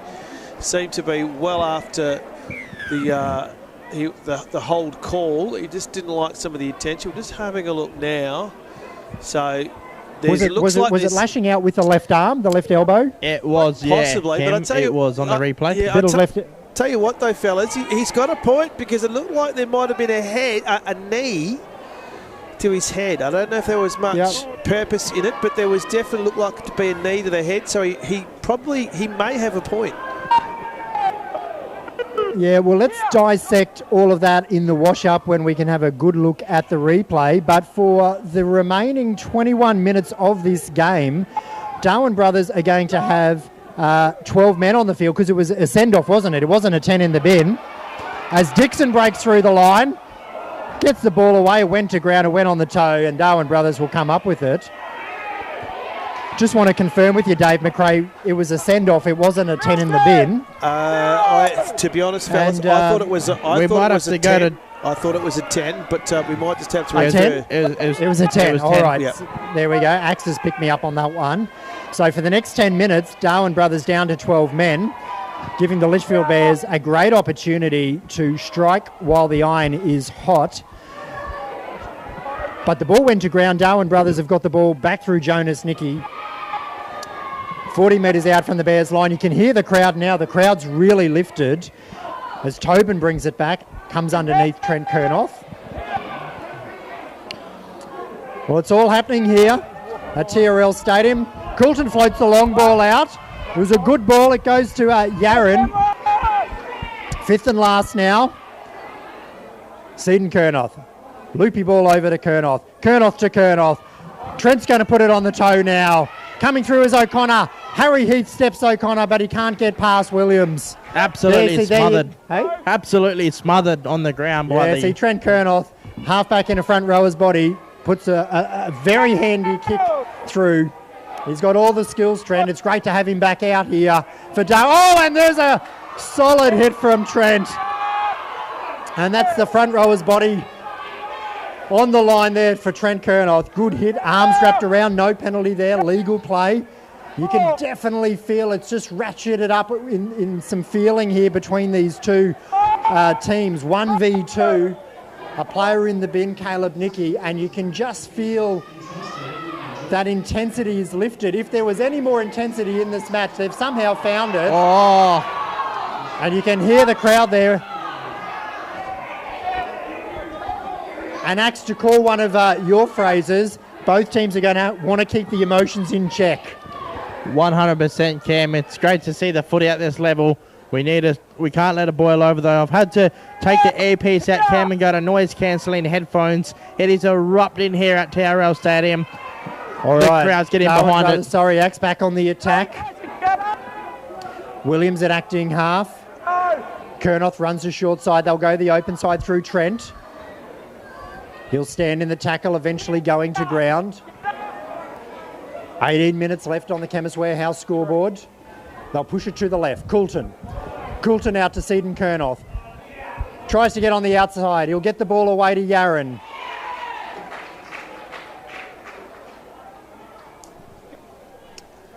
From acting half. Looks like Northam again. Natupu was lining up. He was winding up, but the ball didn't come to him. He'll try and crash. No, he won't. They'll go behind him. He'll go Coulton. Coulton out to Trent Kernoth. Kernoth onto Kernoth. Now it goes out to Rotimer. Rotimer throws the cutout pass. O'Connor didn't come straight to him. And the Litchfield Bears effect a pretty handy tackle there. And the Bears have it now, Cam. The Bears have got the ball. And Muller gets the ball back. Oh, that's pretty messy stuff there. Referee's going to rule a knock on there. You can hear it from the crowd.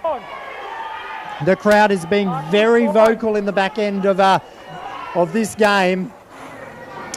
A little bit of spice has definitely been added. Aaron Kernoff wasted no time. Just watching the replay. Aaron Kernoff wasted no time getting in there and getting the job done on the attack. Nice little cutout pass there. It just didn't find its target. O'Connor was able to clean up. The Bears were onto it. Cam, I just noticed Kernoff doing these ones, and we all know what that just means. Just to calm his players down. Just keep it in check, boys. Yeah, keep it in check, slow it down, calm it down. Let's control his football. Okay, Coulton out to Northam. Northam throws a pass out to Yarran. It went to ground. It has gone back. It is play on, but they've lost metres there, Darwin brothers. 35 metres out now from the Bears line. Northam at acting half. They'll come through Coulton again. Trent Kernoth now. Up over the 30. A sneaky little pass there around the inside, outside. And there's a little bobble there. Referee's found a bobble. Balls come loose. Loose carry there. Inside 16 minutes. DABSCO Premiership Saturday night footy at TRL Stadium.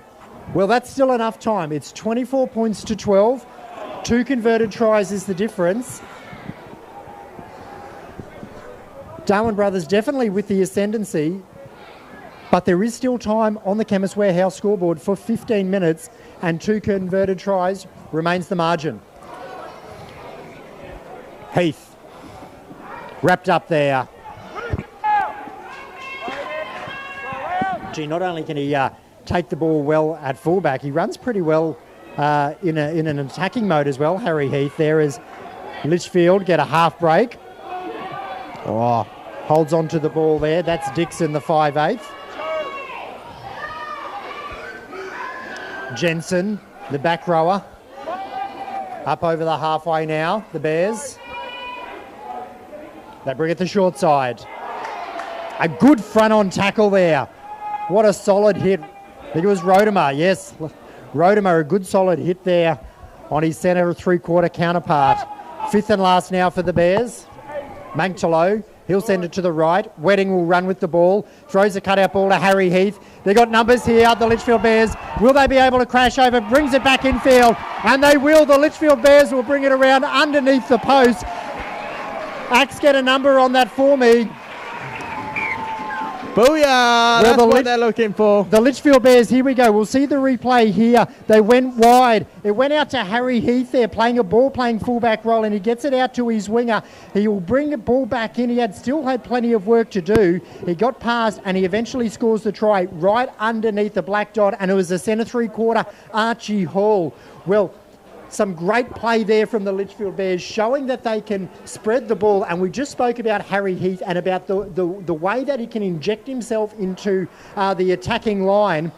Ball in hand, running with the ball in both hands, and he finds his a centre in Archie Hall. Archie Hall, who comes out from the wing, brings it infield, beats the Darwin defenders, the cover defenders, and then brings it back underneath the post. You'd have to say that the kick will be good, and that will close the gap to 6 points. Dave McRae, your thoughts on that? That was a spectacular show of play here tonight. It was fantastic. Down that far edge, that right edge, I reckon they've been dangerous all night, but they had to score, having an extra number advantage on the park. At one stage, I thought that maybe the brothers would actually score while they've only got 12 on the grass, but the brothers, so the Bears had to convert here. They had to take advantage, and with this kick, I tell you what, as me and Don called, not just an hour and a half ago, we've got the grandstand finish we wanted. I'm just seeing it on the replay here. Fantastic. Harry Heath, that is the second time he has had a hand in both the last 2 tries for the Bears. This teenager I tell you what, he is fantastic to watch now. Imagine what he's going to be like in a few years' time. His potential for me is scary, gentlemen, scary. He's almost like sort of built in that Billy Slater mould, isn't he, Dave McRae? He's not a 100%. big fullback. He's not overly tall. He's not overly heavy. And he's safe under the high ball, but then he can inject himself. There he goes. He takes the ball on the full there from the kickoff. Can't find a forward, so he brings it back himself. He can do everything out on the field tonight, Harry Heath. But he injects himself into the attacking line and just adds that extra man. It looks to be there. An error that the Litchfield Bears have made. High fives all around for Darwin brothers. And you're right, Dave McRae, under 18 player. His game will only develop more in the coming years as he puts on a bit of size, a bit of strength, a bit of experience. The Litchfield Bears, they have a great crop of youngsters coming through for them at the moment. Football's going to be good for the Litchfield Bears. It is now, but it's going to be even better in the coming years. Oh, absolutely, Cam. Player number 15 for the Darwin brothers, looking to be cramping and swaps out 15 off, 11 on. All right, we see Caleb Nicky coming back onto the field now. So that brings Darwin brothers back to the full complement. They've got 13 back on the field now with Caleb Nicky. So Jared Northam off on interchange. Yep, and brothers Tami got Tupu on. Tupo's on, and this is Natapu. Good solid run. Settles it. Deep back line here, actually you can see here on the right. Will they go to the right? They'll go the short play. We don't have a name on number 17. Might be Mara. Trent. He's going to switch play. Goes to Kernoth. He's going to bring it back. Dances around a little bit. They went to the left. They brought it back to the right. And then Aaron Kernoth took it back to the left. He's still down, though. Time has been blown off. Aaron Kernoth, tough as nails. He is never slow to his feet. Must have copped a bit of a knock there. Plays the ball now. Nicky to Coulton. He'll kick through. Gets it behind to Heath. It will run dead, will it? Yeah, it's just a little bit too much on that kick there. If you put an extra half a metre on the back of that try line, may have been a different story. But we can't look at that in hindsight, Cam. Yeah, runs dead. Litchfield Bears back to the 20 metres. 7 tackles, set of 6. Inside 10 minutes, if I'm seeing that correctly. Just about 10 minutes, 30 seconds on that clock there, Axe. Up on the Chemist Warehouse scoreboard. 24 points to 18, a 6-point margin. And our last score update around the grounds for McDonald's, I believe in the Litchfield, sorry, I've gone to the wrong screen there, is that we've got the Dragons are currently up 30 points to 18. The Dragons 30, South Darwin 18. Over there on Field 3, Warren Park, in the other DABSCO Premiership match. Bears now ball in hand. Sorry, Bruce fellas. Smith. Just an update on Field 3. The Rabbitohs have gone in again. So, Cam, this is really anyone's game. The Rabbitohs have gone in again, boys, on Fantastic, Field that's 3. good news out there. And so they've narrowed with a kick to come, I believe, they've narrowed it to 8 points. 8 points on Field 3, 6 points here on Field 1. As Litchfield on the attack now, the short kick went to bounce back to Trent Wedding. He just couldn't control the ball. Once again, like Dave McRae said before, it's down the right-hand side of the field. That does seem to be a go-to option for the Litchfield Bears to attack down the right-hand side of the field. And it almost very nearly came off there. Just bounced a little bit too high for Trent to control, and it eventually went over his back shoulder. It will be a scrum. It will be a brothers' ball. Well, 6 points to margin, 9 minutes on the clock. There's plenty of time left here at TRL Stadium. Nicky back on the field. He's at first receiver. Pushes off one, pushes off two, brought down on the 30-metre line. Jonas at acting half. They bring it through Yarran, up over the 40. Who'll line up now? Pollard it is, on the short side. Bounces off the first. Dummies out to his wing, but elects to take the tackle. Jonas is at acting half. He's got Tobin standing at first receiver. Goes to Tobin. Short ball to Trent. Well, they haven't been able to control that. In fact, he's been ruled in an offside position. Unintentionally, the ball has bounced back into an offside position. Litchfield Bears will get the penalty just shy of the halfway. Great opportunity to kick for touch. Go on the attack inside the red zone and attempt to close this 6-point margin, Axe. Sorry, I think I might have cut Dave McRae off. I thought it was very quiet and my headphones went flat, so I've gone back onto the wide ones. Well, that's a great kick. 20 metres out is where the tap will take place. It'll be Muller who'll take the tap. He'll take the settler himself. Solid defence there by Brothers. They'll bring it centre field now. Brothers are lifting in the defensive line here. 6 points the margin. They want to keep their defensive line strong. Burgess. This is dangerous now for the Brothers. They're on that right-hand side, Axe. They'll bring it back to the left. Harry Heath up in the attacking line. Oh, he nearly found a way through there. A little show and go, but it was shut down there by Andrew Tobin. Manctalo from acting half. Oh, will he reach out? No, he won't. That's good that he didn't go all the way because he would have been ruled for a double movement there. He'll come back to the right there. Wedding, he'll kick. It's a great kick. It's got plenty of hang time. The Bears are up. The Bears are down. The Bears have the ball. Well, the kick from Wedding had just enough hang time, and the Bears went up and they came down with the football. We'll get a player ID, but it is a try. The margin is now 2 points with the kick to come. We have got a game on our hands here at TRL Stadium. And we do know it's a very dominant Litchfield Bears spectator contingent tonight. These stands just erupting with excitement, Cam. And I think that was the number 3 again, Archie Hall, getting that try. That was correct, boys. That was Geordie, our cameraman. Yeah, that was Archie Hall. It. That was Archie Hall, fellas. So again, another fantastic kick, and that's that right edge again. And we have the grandstand finish we were hoping for, gents. We do, and Dave McRae at halftime, we just spoke about the brilliance of Aaron Kernoth's short game. Well, Trent Wedding must have been listening to us at halftime because he's come out in the second half and says, well, Aaron, you've got a short kicking game. I've got one too, and here it is. And we saw the short kicking game. Beautiful trajectory, enough hang time, allowing his players to come through but not wait around. And Archie Hall plucks the ball out of the air, scores the try. 2 points the margin now. It's probably Archie Hall lining up here again to try and convert his own try here. What have we got left on the clock, Axe? I think it says about 5:40, 5:38. Flags go up. The game is level, Axe. It is level scores in the top hand, Cam. 24 points all here at TRL Stadium. Top of the table clash. Minor premiers Litchfield Bears up against the defending premiers Darwin Brothers. We've got 13 on 13 because Caleb Nicky's back on the field. This last 5 minutes, what a 5 minutes it's going to be. 1-2, Wedding, Kernoth, top of the table clash. This is beautiful, Cam. Well, the stage is set. If this was a grand final, you'd absolutely be happy with the intensity and the quality. It's only round 14. There is more rounds to come. Harry Heath will take the ball on the full. This will be Tomes that will bring it back. He beats the first, can't beat the second. He's up over the 20-metre line. Well, Litchfield, they are lifting. You can hear their crowd getting behind them.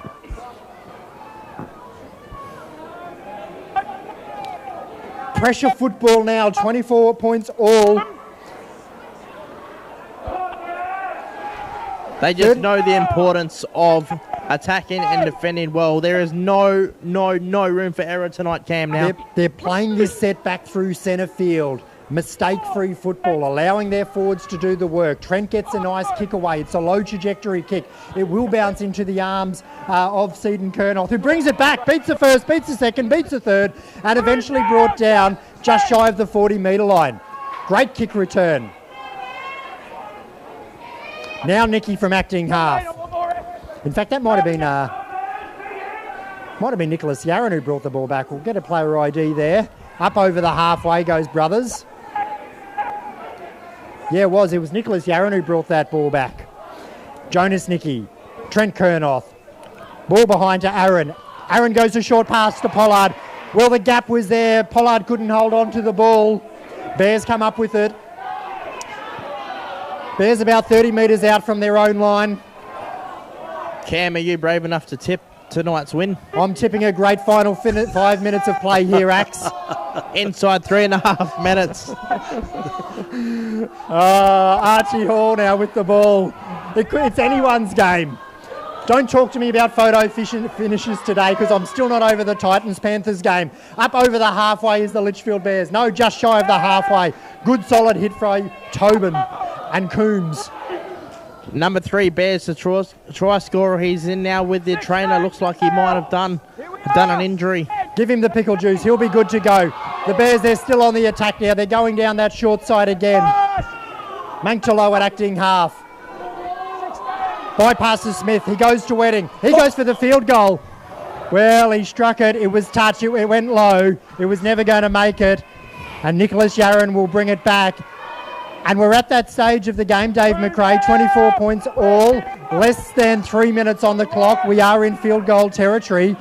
And Trent Wedding, he's had the first go. Unsuccessful, but looks like they're at that stage where they're going to start going for some field goals. This could be a Nathan Cleary finish with a field goal. Oh, there's well, last they've week set the signal, haven't they? Set the stage. You know, they've got a good defensive set here. Keep the brothers outside of that scoring range. Dave McRae, jump on that NRL app, go back last week and have a look at the Litchfield Bears score. 67 points to 0. The field goal was kicked by Trent Wedding, and he did it in the 79th minute. That's dangerous. He's got a little bit of practice from last week's game. He didn't need to kick it, but he certainly knows that finals football is around the corner. He got one in last week. He might need to do one tonight. Aaron Kernoth's probably the man they'll be looking to for Darwin Brothers. Trent Kernoth hobbling off the field now. He's cramping up. All happening here in the last 3 minutes of play. Bears ball, they're into Darwin Brothers territory. Manctolo's at acting half. They go the open side. Kernoth's on the sideline. That's Trent. Aaron's still on the field. Ball comes loose. Referee's going to rule that's a knock-on. Scrum to pack down. Give him the pickle juice, boys. 1 minute, 11 seconds, Cam. Chemist Warehouse scoreboard at TRL Stadium.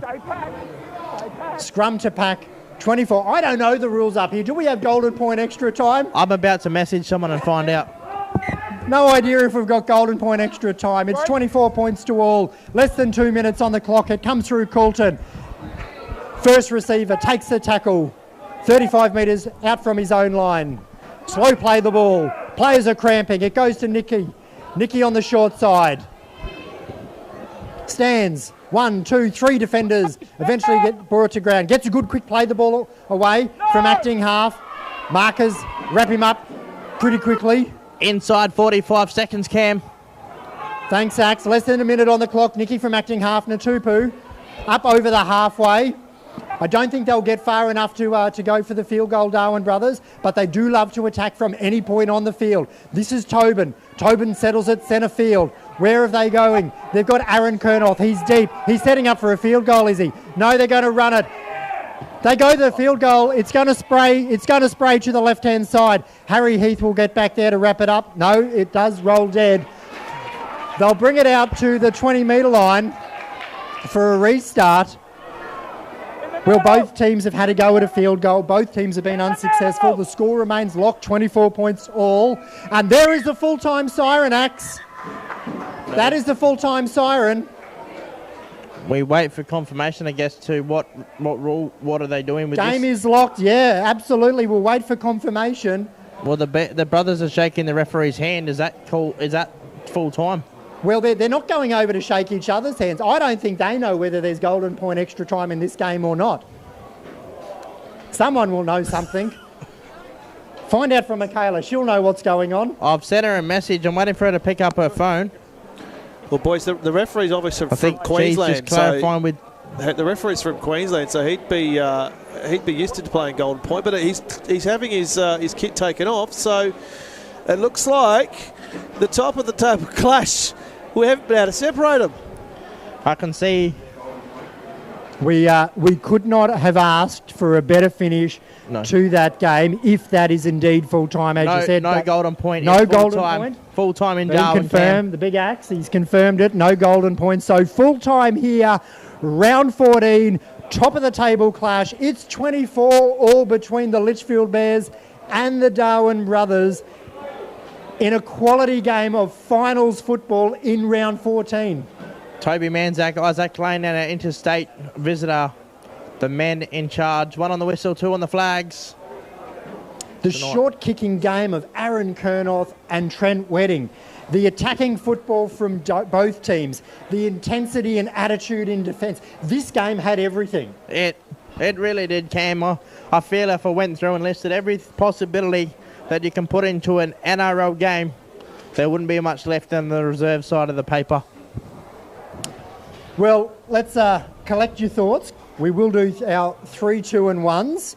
Dave McRae, your thoughts on that second half and the finish? Well, I was going to mention to you, I was going to ask the question, boys, the Bears took a while to come out of the sheds. They took a long time in that break, and I thought maybe that might suggest a difference between the two sides, but it was definitely the second half. The second 40 was all on the Bears, but I just want to make an afterthought here. What that does do is lock up the minor premiership. The Bears will be the minor premiers, I should say, in the DABSCO Premiership in 2005 with just, was it 1 or 2 rounds to go. That keeps that 4-point gap at the top of the table with sharing of the points. And so we can say with complete authority that the Litchfield Bears will be minor premiers in 2025. Yeah, they will. Congratulations to the Litchfield Bears. They'll get the 1 point from tonight's match. They do play Palmerston Raiders next week, which once again is going to be an absolute cracker. Another game where 2 of the big 3 are playing against each other. Darwin brothers, they will get the 1 point, so they will finish second on the DABSCO Premiership ladder. So 1, 2, 3 will be the Palmerston Raiders, and 4 will be the Nightcliff Dragons. Can we just do some flash scores around the grounds, Dave McRae? What's happening out there at Field 3? Because it was a later start game, so there is still time left in that game. I'm seeing 36 points to 22, the Dragons leading the Bunnies. Do you have another score update, Dave McRae, a more up-to-date one? Yes, I do. So the Bunnies got within 8 points, but then the Dragons went bang, bang, bang and scored 3 in a row. I can tell you, though, however, they have managed to convert pretty much every single one of their tries. The difference in the end, the Bunnies have only been able to convert once. So it was probably the last 10 minutes where Nightcliff have really extended that advantage. South Darwin got pretty close, got within 8. If they'd converted, it would have been much closer. But in the end, the Nightcliff Dragons in the last 10 minutes have gone over 3 times to really extend it out to 46 points to 22 with only a few minutes remaining in that game. Well done to the Nightcliff Dragons, getting a win in round 14. Positive win heading into the finals. They are going to be, I suppose, the team that's sitting the furthest gap between the big 3.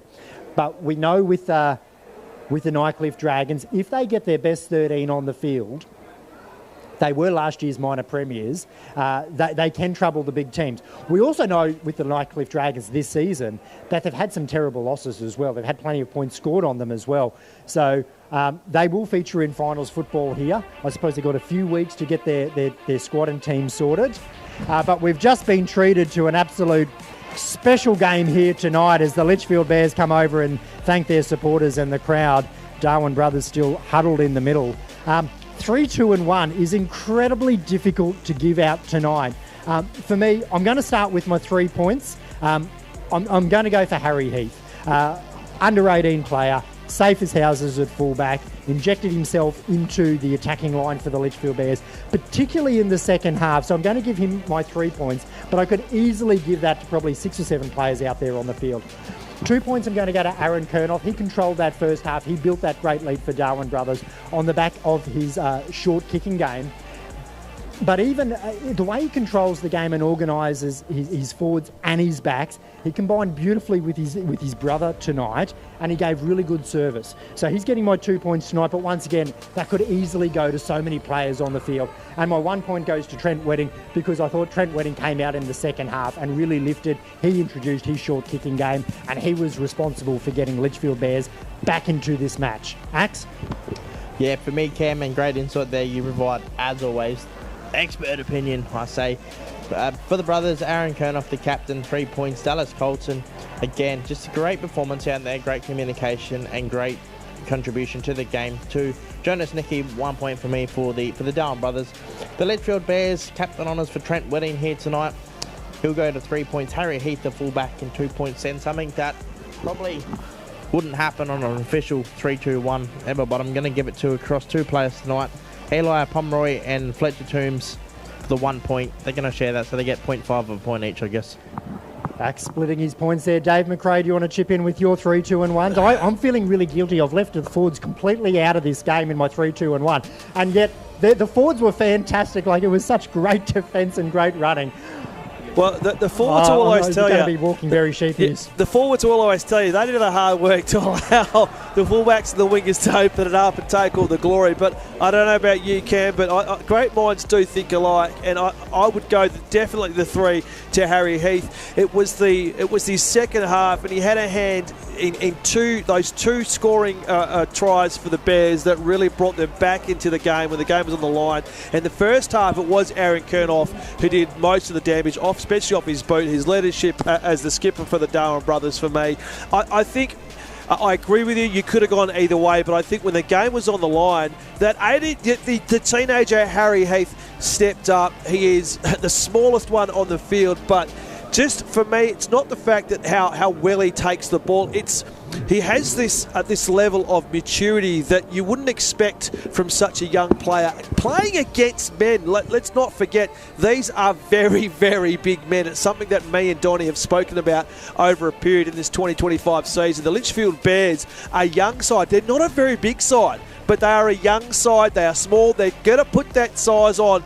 They are building momentum. They are building a dynasty, I reckon. I think you've hit the nail on the head in that call, Cam. But definitely Harry Heath with 3, only because it was the second half when the game was on the line there to be taken, and his second half performance was fantastic. And Aaron Kernoff, my 2 points, because in the the first half, it was all him.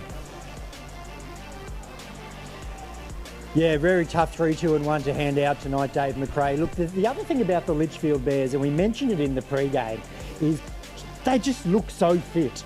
And this game, the second half, they needed that fitness to come back into this game, and they've definitely got it. And so their coaches, Reg Rose, and all of the trainers out there at the Litchfield Bears, they've got this squad so fit, so hungry, and they're such a disciplined side. They're just so clinical.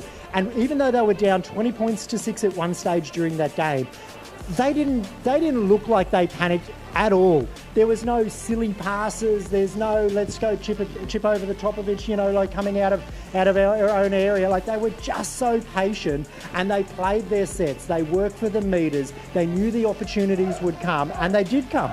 And they converted those opportunities to points, and they've come away with the 24 points all draw with Darwin brothers. Darwin brothers, once again, they showed they are such an entertaining team, willing to attack anywhere on the field. And some of the highlights from tonight, as well as that they've produced across the season, Darwin brothers, it's just a spectacular highlights reel. So we've got 2 teams similar in many respects, but very different in some respects as well. They're both going to be playing in that grand final qualifier game. This is round 14. We've got round 15. I think we've got a week off, and then we're going to see this all again. I can't wait. It's going to be exciting. Just to touch, Cam, on the fitness from Trent Wedding's Litchfield Bears, and of course the whole coaching team down there at the Bears camp. Drove past Tuesday night, Wednesday night. It was about 31 degrees. I was just, cruising down the road in my air-conditioned car, eating my kebab, and life goes on. They were out there training. They were cutting laps of Weber Park, all bunched up, all in a pack, in their full kit. Tuesday night, Wednesday night, probably Thursday night. And that's culture of the club, isn't it? And that's, you'd expect that. It's the back end of the season. Everyone wants to play finals football. Myself going to school with the Bears and growing up with the Bears, they went to playing fields. I went to media side of stuff. The culture at school level footy, we used to play much to the principals discussed tackle rugby on the oval at lunchtime. We used to play a bit of unscheduled tackle rugby, and again the culture in the Bears. It's been there. No, but the point that I was making is it's finals football just around the corner. Everyone wants to come back to the club and play finals football. But what we're seeing from the Litchfield Bears in terms of their fitness in the back end of that game when they're down, that is built in pre-season. That's months before a ball has even been kicked in the DABSCO Premiership. They've got plenty of kilometres in their legs. They're really fit. And you can see it now when they're down in games, they know they've got that fitness to rely on to come back in the game. Just having a look at the rounds here. So round 14 now. Round 15, we're going to see the Bears up against Raiders. Brothers up against Nightcliff Dragons. And then the screens are empty, Cam. We're going to semi-finals. Yeah, next week is round 15. Of course, we've got 6 teams in the competition. It's a 15-round competition. Everyone gets to play each other 3 times. Next week's game between Palmerston Raiders and the Litchfield Bears, that's going to be another cracker. We're going to have 1 versus 3. It's going to be a great game. Darwin Brothers are going to go up against the Nightcliff Dragons, so it's going to be 2v4. And then the game between South Darwin Rabbitohs and the Northern Sharks. Just let's spend a minute or 2 on this game. It's 5 versus 6. It's not going to be the live stream game, I wouldn't think. Oh, don't talk too soon there, Cam. South Darwin. Sorry, Dave. So I'll let you. I'll never know. I'll let no. I think we might actually. We're working on. We might actually have a real barnstorming finish to the last round of the DABSCO Premiership. So I can tell you that the Raiders and the Bears will be the feature game next week. And, of course, that's out at Palmerston. I'm sorry, I'm letting the cat out of the bag already. So we could be doing the last... Well, we will be doing the last round from Palmerston, what will be the match of the round. But the South Darwin Rabbitohs and the Northern Sharks, we're working on getting that game live as well. So we may have a jam-packed feature frenzy Friday, Saturday night, full calendar of footy to wrap up the DABSCO Premiership in 25. Yeah, well, that's great news, Dave McRae, because the Souths versus Sharks game is a great opportunity for Souths to actually get their first win of the season in the final round, because they've put up a decent performance out there against the Dragons. Last week against the Raiders, ton of heart, never gave up. If they bring that to next week against the Sharks, now we know the type of football the Sharks are capable of, but we also know the type of football the Sharks have produced inconsistently this year. So that I think is going to be an entertaining game next week as well. Yeah, certainly, and I think it's we see as we get into start to wrap up the season, we're going to start to see the intensity come up a bit, but we're looking forward to that game. And Chuck Norris 300, that's a massive achievement for Norris. It is, but we're going to go full steam ahead into the final. So just to let's just have a look at all of the results that we've had over this weekend. We'll start with our Gatley Shield. Raiders 20 over the Sharks 0. That was in forfeit. We've had the Dragons 44, South Darwin 8, and then the third game in the Gatley Shield, Darwin Brothers 48, the Litchfield Bears 14. If we jump over now to the True Flow Services Premiership, 12 points to 0, the Sharks over the Raiders. That was the Friday night football game that you and Dave McRae called. We've had Darwin Brothers 42, the Litchfield Bears 10. Darwin Brothers, 1 game to go in the regular season, still undefeated. Can anyone stop the Darwin Brothers? It doesn't look likely. And then the third game, this is a pretty big scoreline here. The Nightcliff Dragons women's team, 86, South Darwin Rabbitohs 0. And look, well done to the Nightcliff Dragons women's team, getting a big win there. They were out of the competition. They came back into the competition this season. So a great result there for the ladies there from the Dragons. They'll play another round and they'll go into the off-season feeling pretty good about themselves, getting the team back on the field and getting that big victory late in the season. And then if we just whip around the DABSCO Premiership, Palmerston Raiders in Friday night football 54 over the Northern Sharks 6. Here tonight, absolute cracker, the blockbuster 1v2, 24 all between Darwin Brothers and the Litchfield Bears. And then over there on field 3, if we've got a final result through, it's showing me 46 points to 22, the Nightcliff Dragons over South Darwin. That score may be updated. The players are off the field, so it definitely is full-time. It's just a matter of whether I've got the correct full-time scores.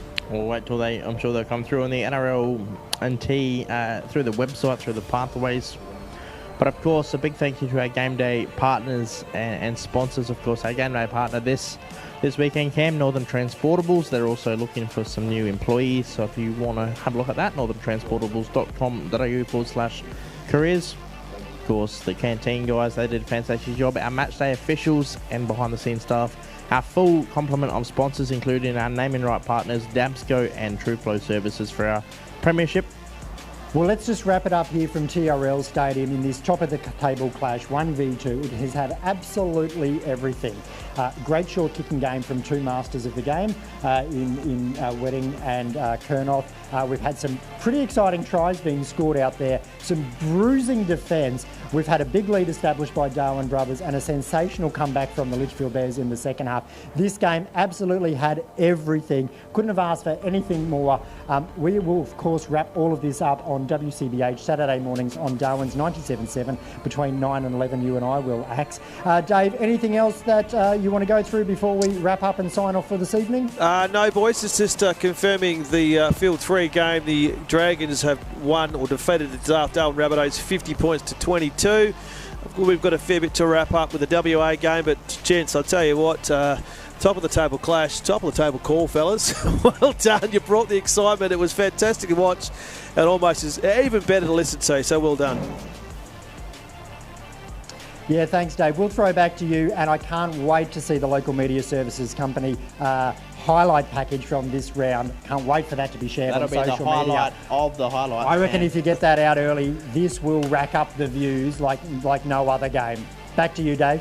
Thanks, gents, and thank you to everyone that joined us today in Super Saturday. And what a Super Saturday it was. Two absolute cracking games in the Field to Go Play Premiership and the DABSCO Premiership for 2005. It was the first and second games, and I tell you what, how finishing such a barnstorming finish from the Litchfield Bears, and that for me, with both those games, is a highlight. Preview probably of what it's going to be like in a couple of weeks' time when it comes to finals. So just wrapping up the final scores in the two later games in the Field to Go and Play Premiership. The Fremantle Roosters hosted the Joondalup Giants, and the Fremantle Roosters have found their straps. They found it later in the season. A good time to find some form. They have defeated the Joondalup Giants in their biggest win of the season, 56 points to 6 at Treeby at home. The Willagee Bears had a little bit of work to do. It ended up them having to work pretty late to blow away the Rockingham Sharks. It was 34 points to 14 for them. Rockingham Sharks, their two-game winning streak has come to an end. We've got one more round left in the Field to Go and Play Premiership. Top spot is still on the line. It's all going to come down to who can win by the most. Both top sides are playing the bottom sides. So the two bottom sides, Rockingham Sharks and Joondalup Giants, they have an opportunity to play the thorn in the side. But for now, what a great way to finish Saturday. Super Saturday on NRL Pathways. Thanks for joining us. Thanks to Donnie Bell. Thanks to the team at the top end, the crew and the call team, Cam and Axe. Wow, I've got to go have a rest. Have a great Sunday. We'll see you next week.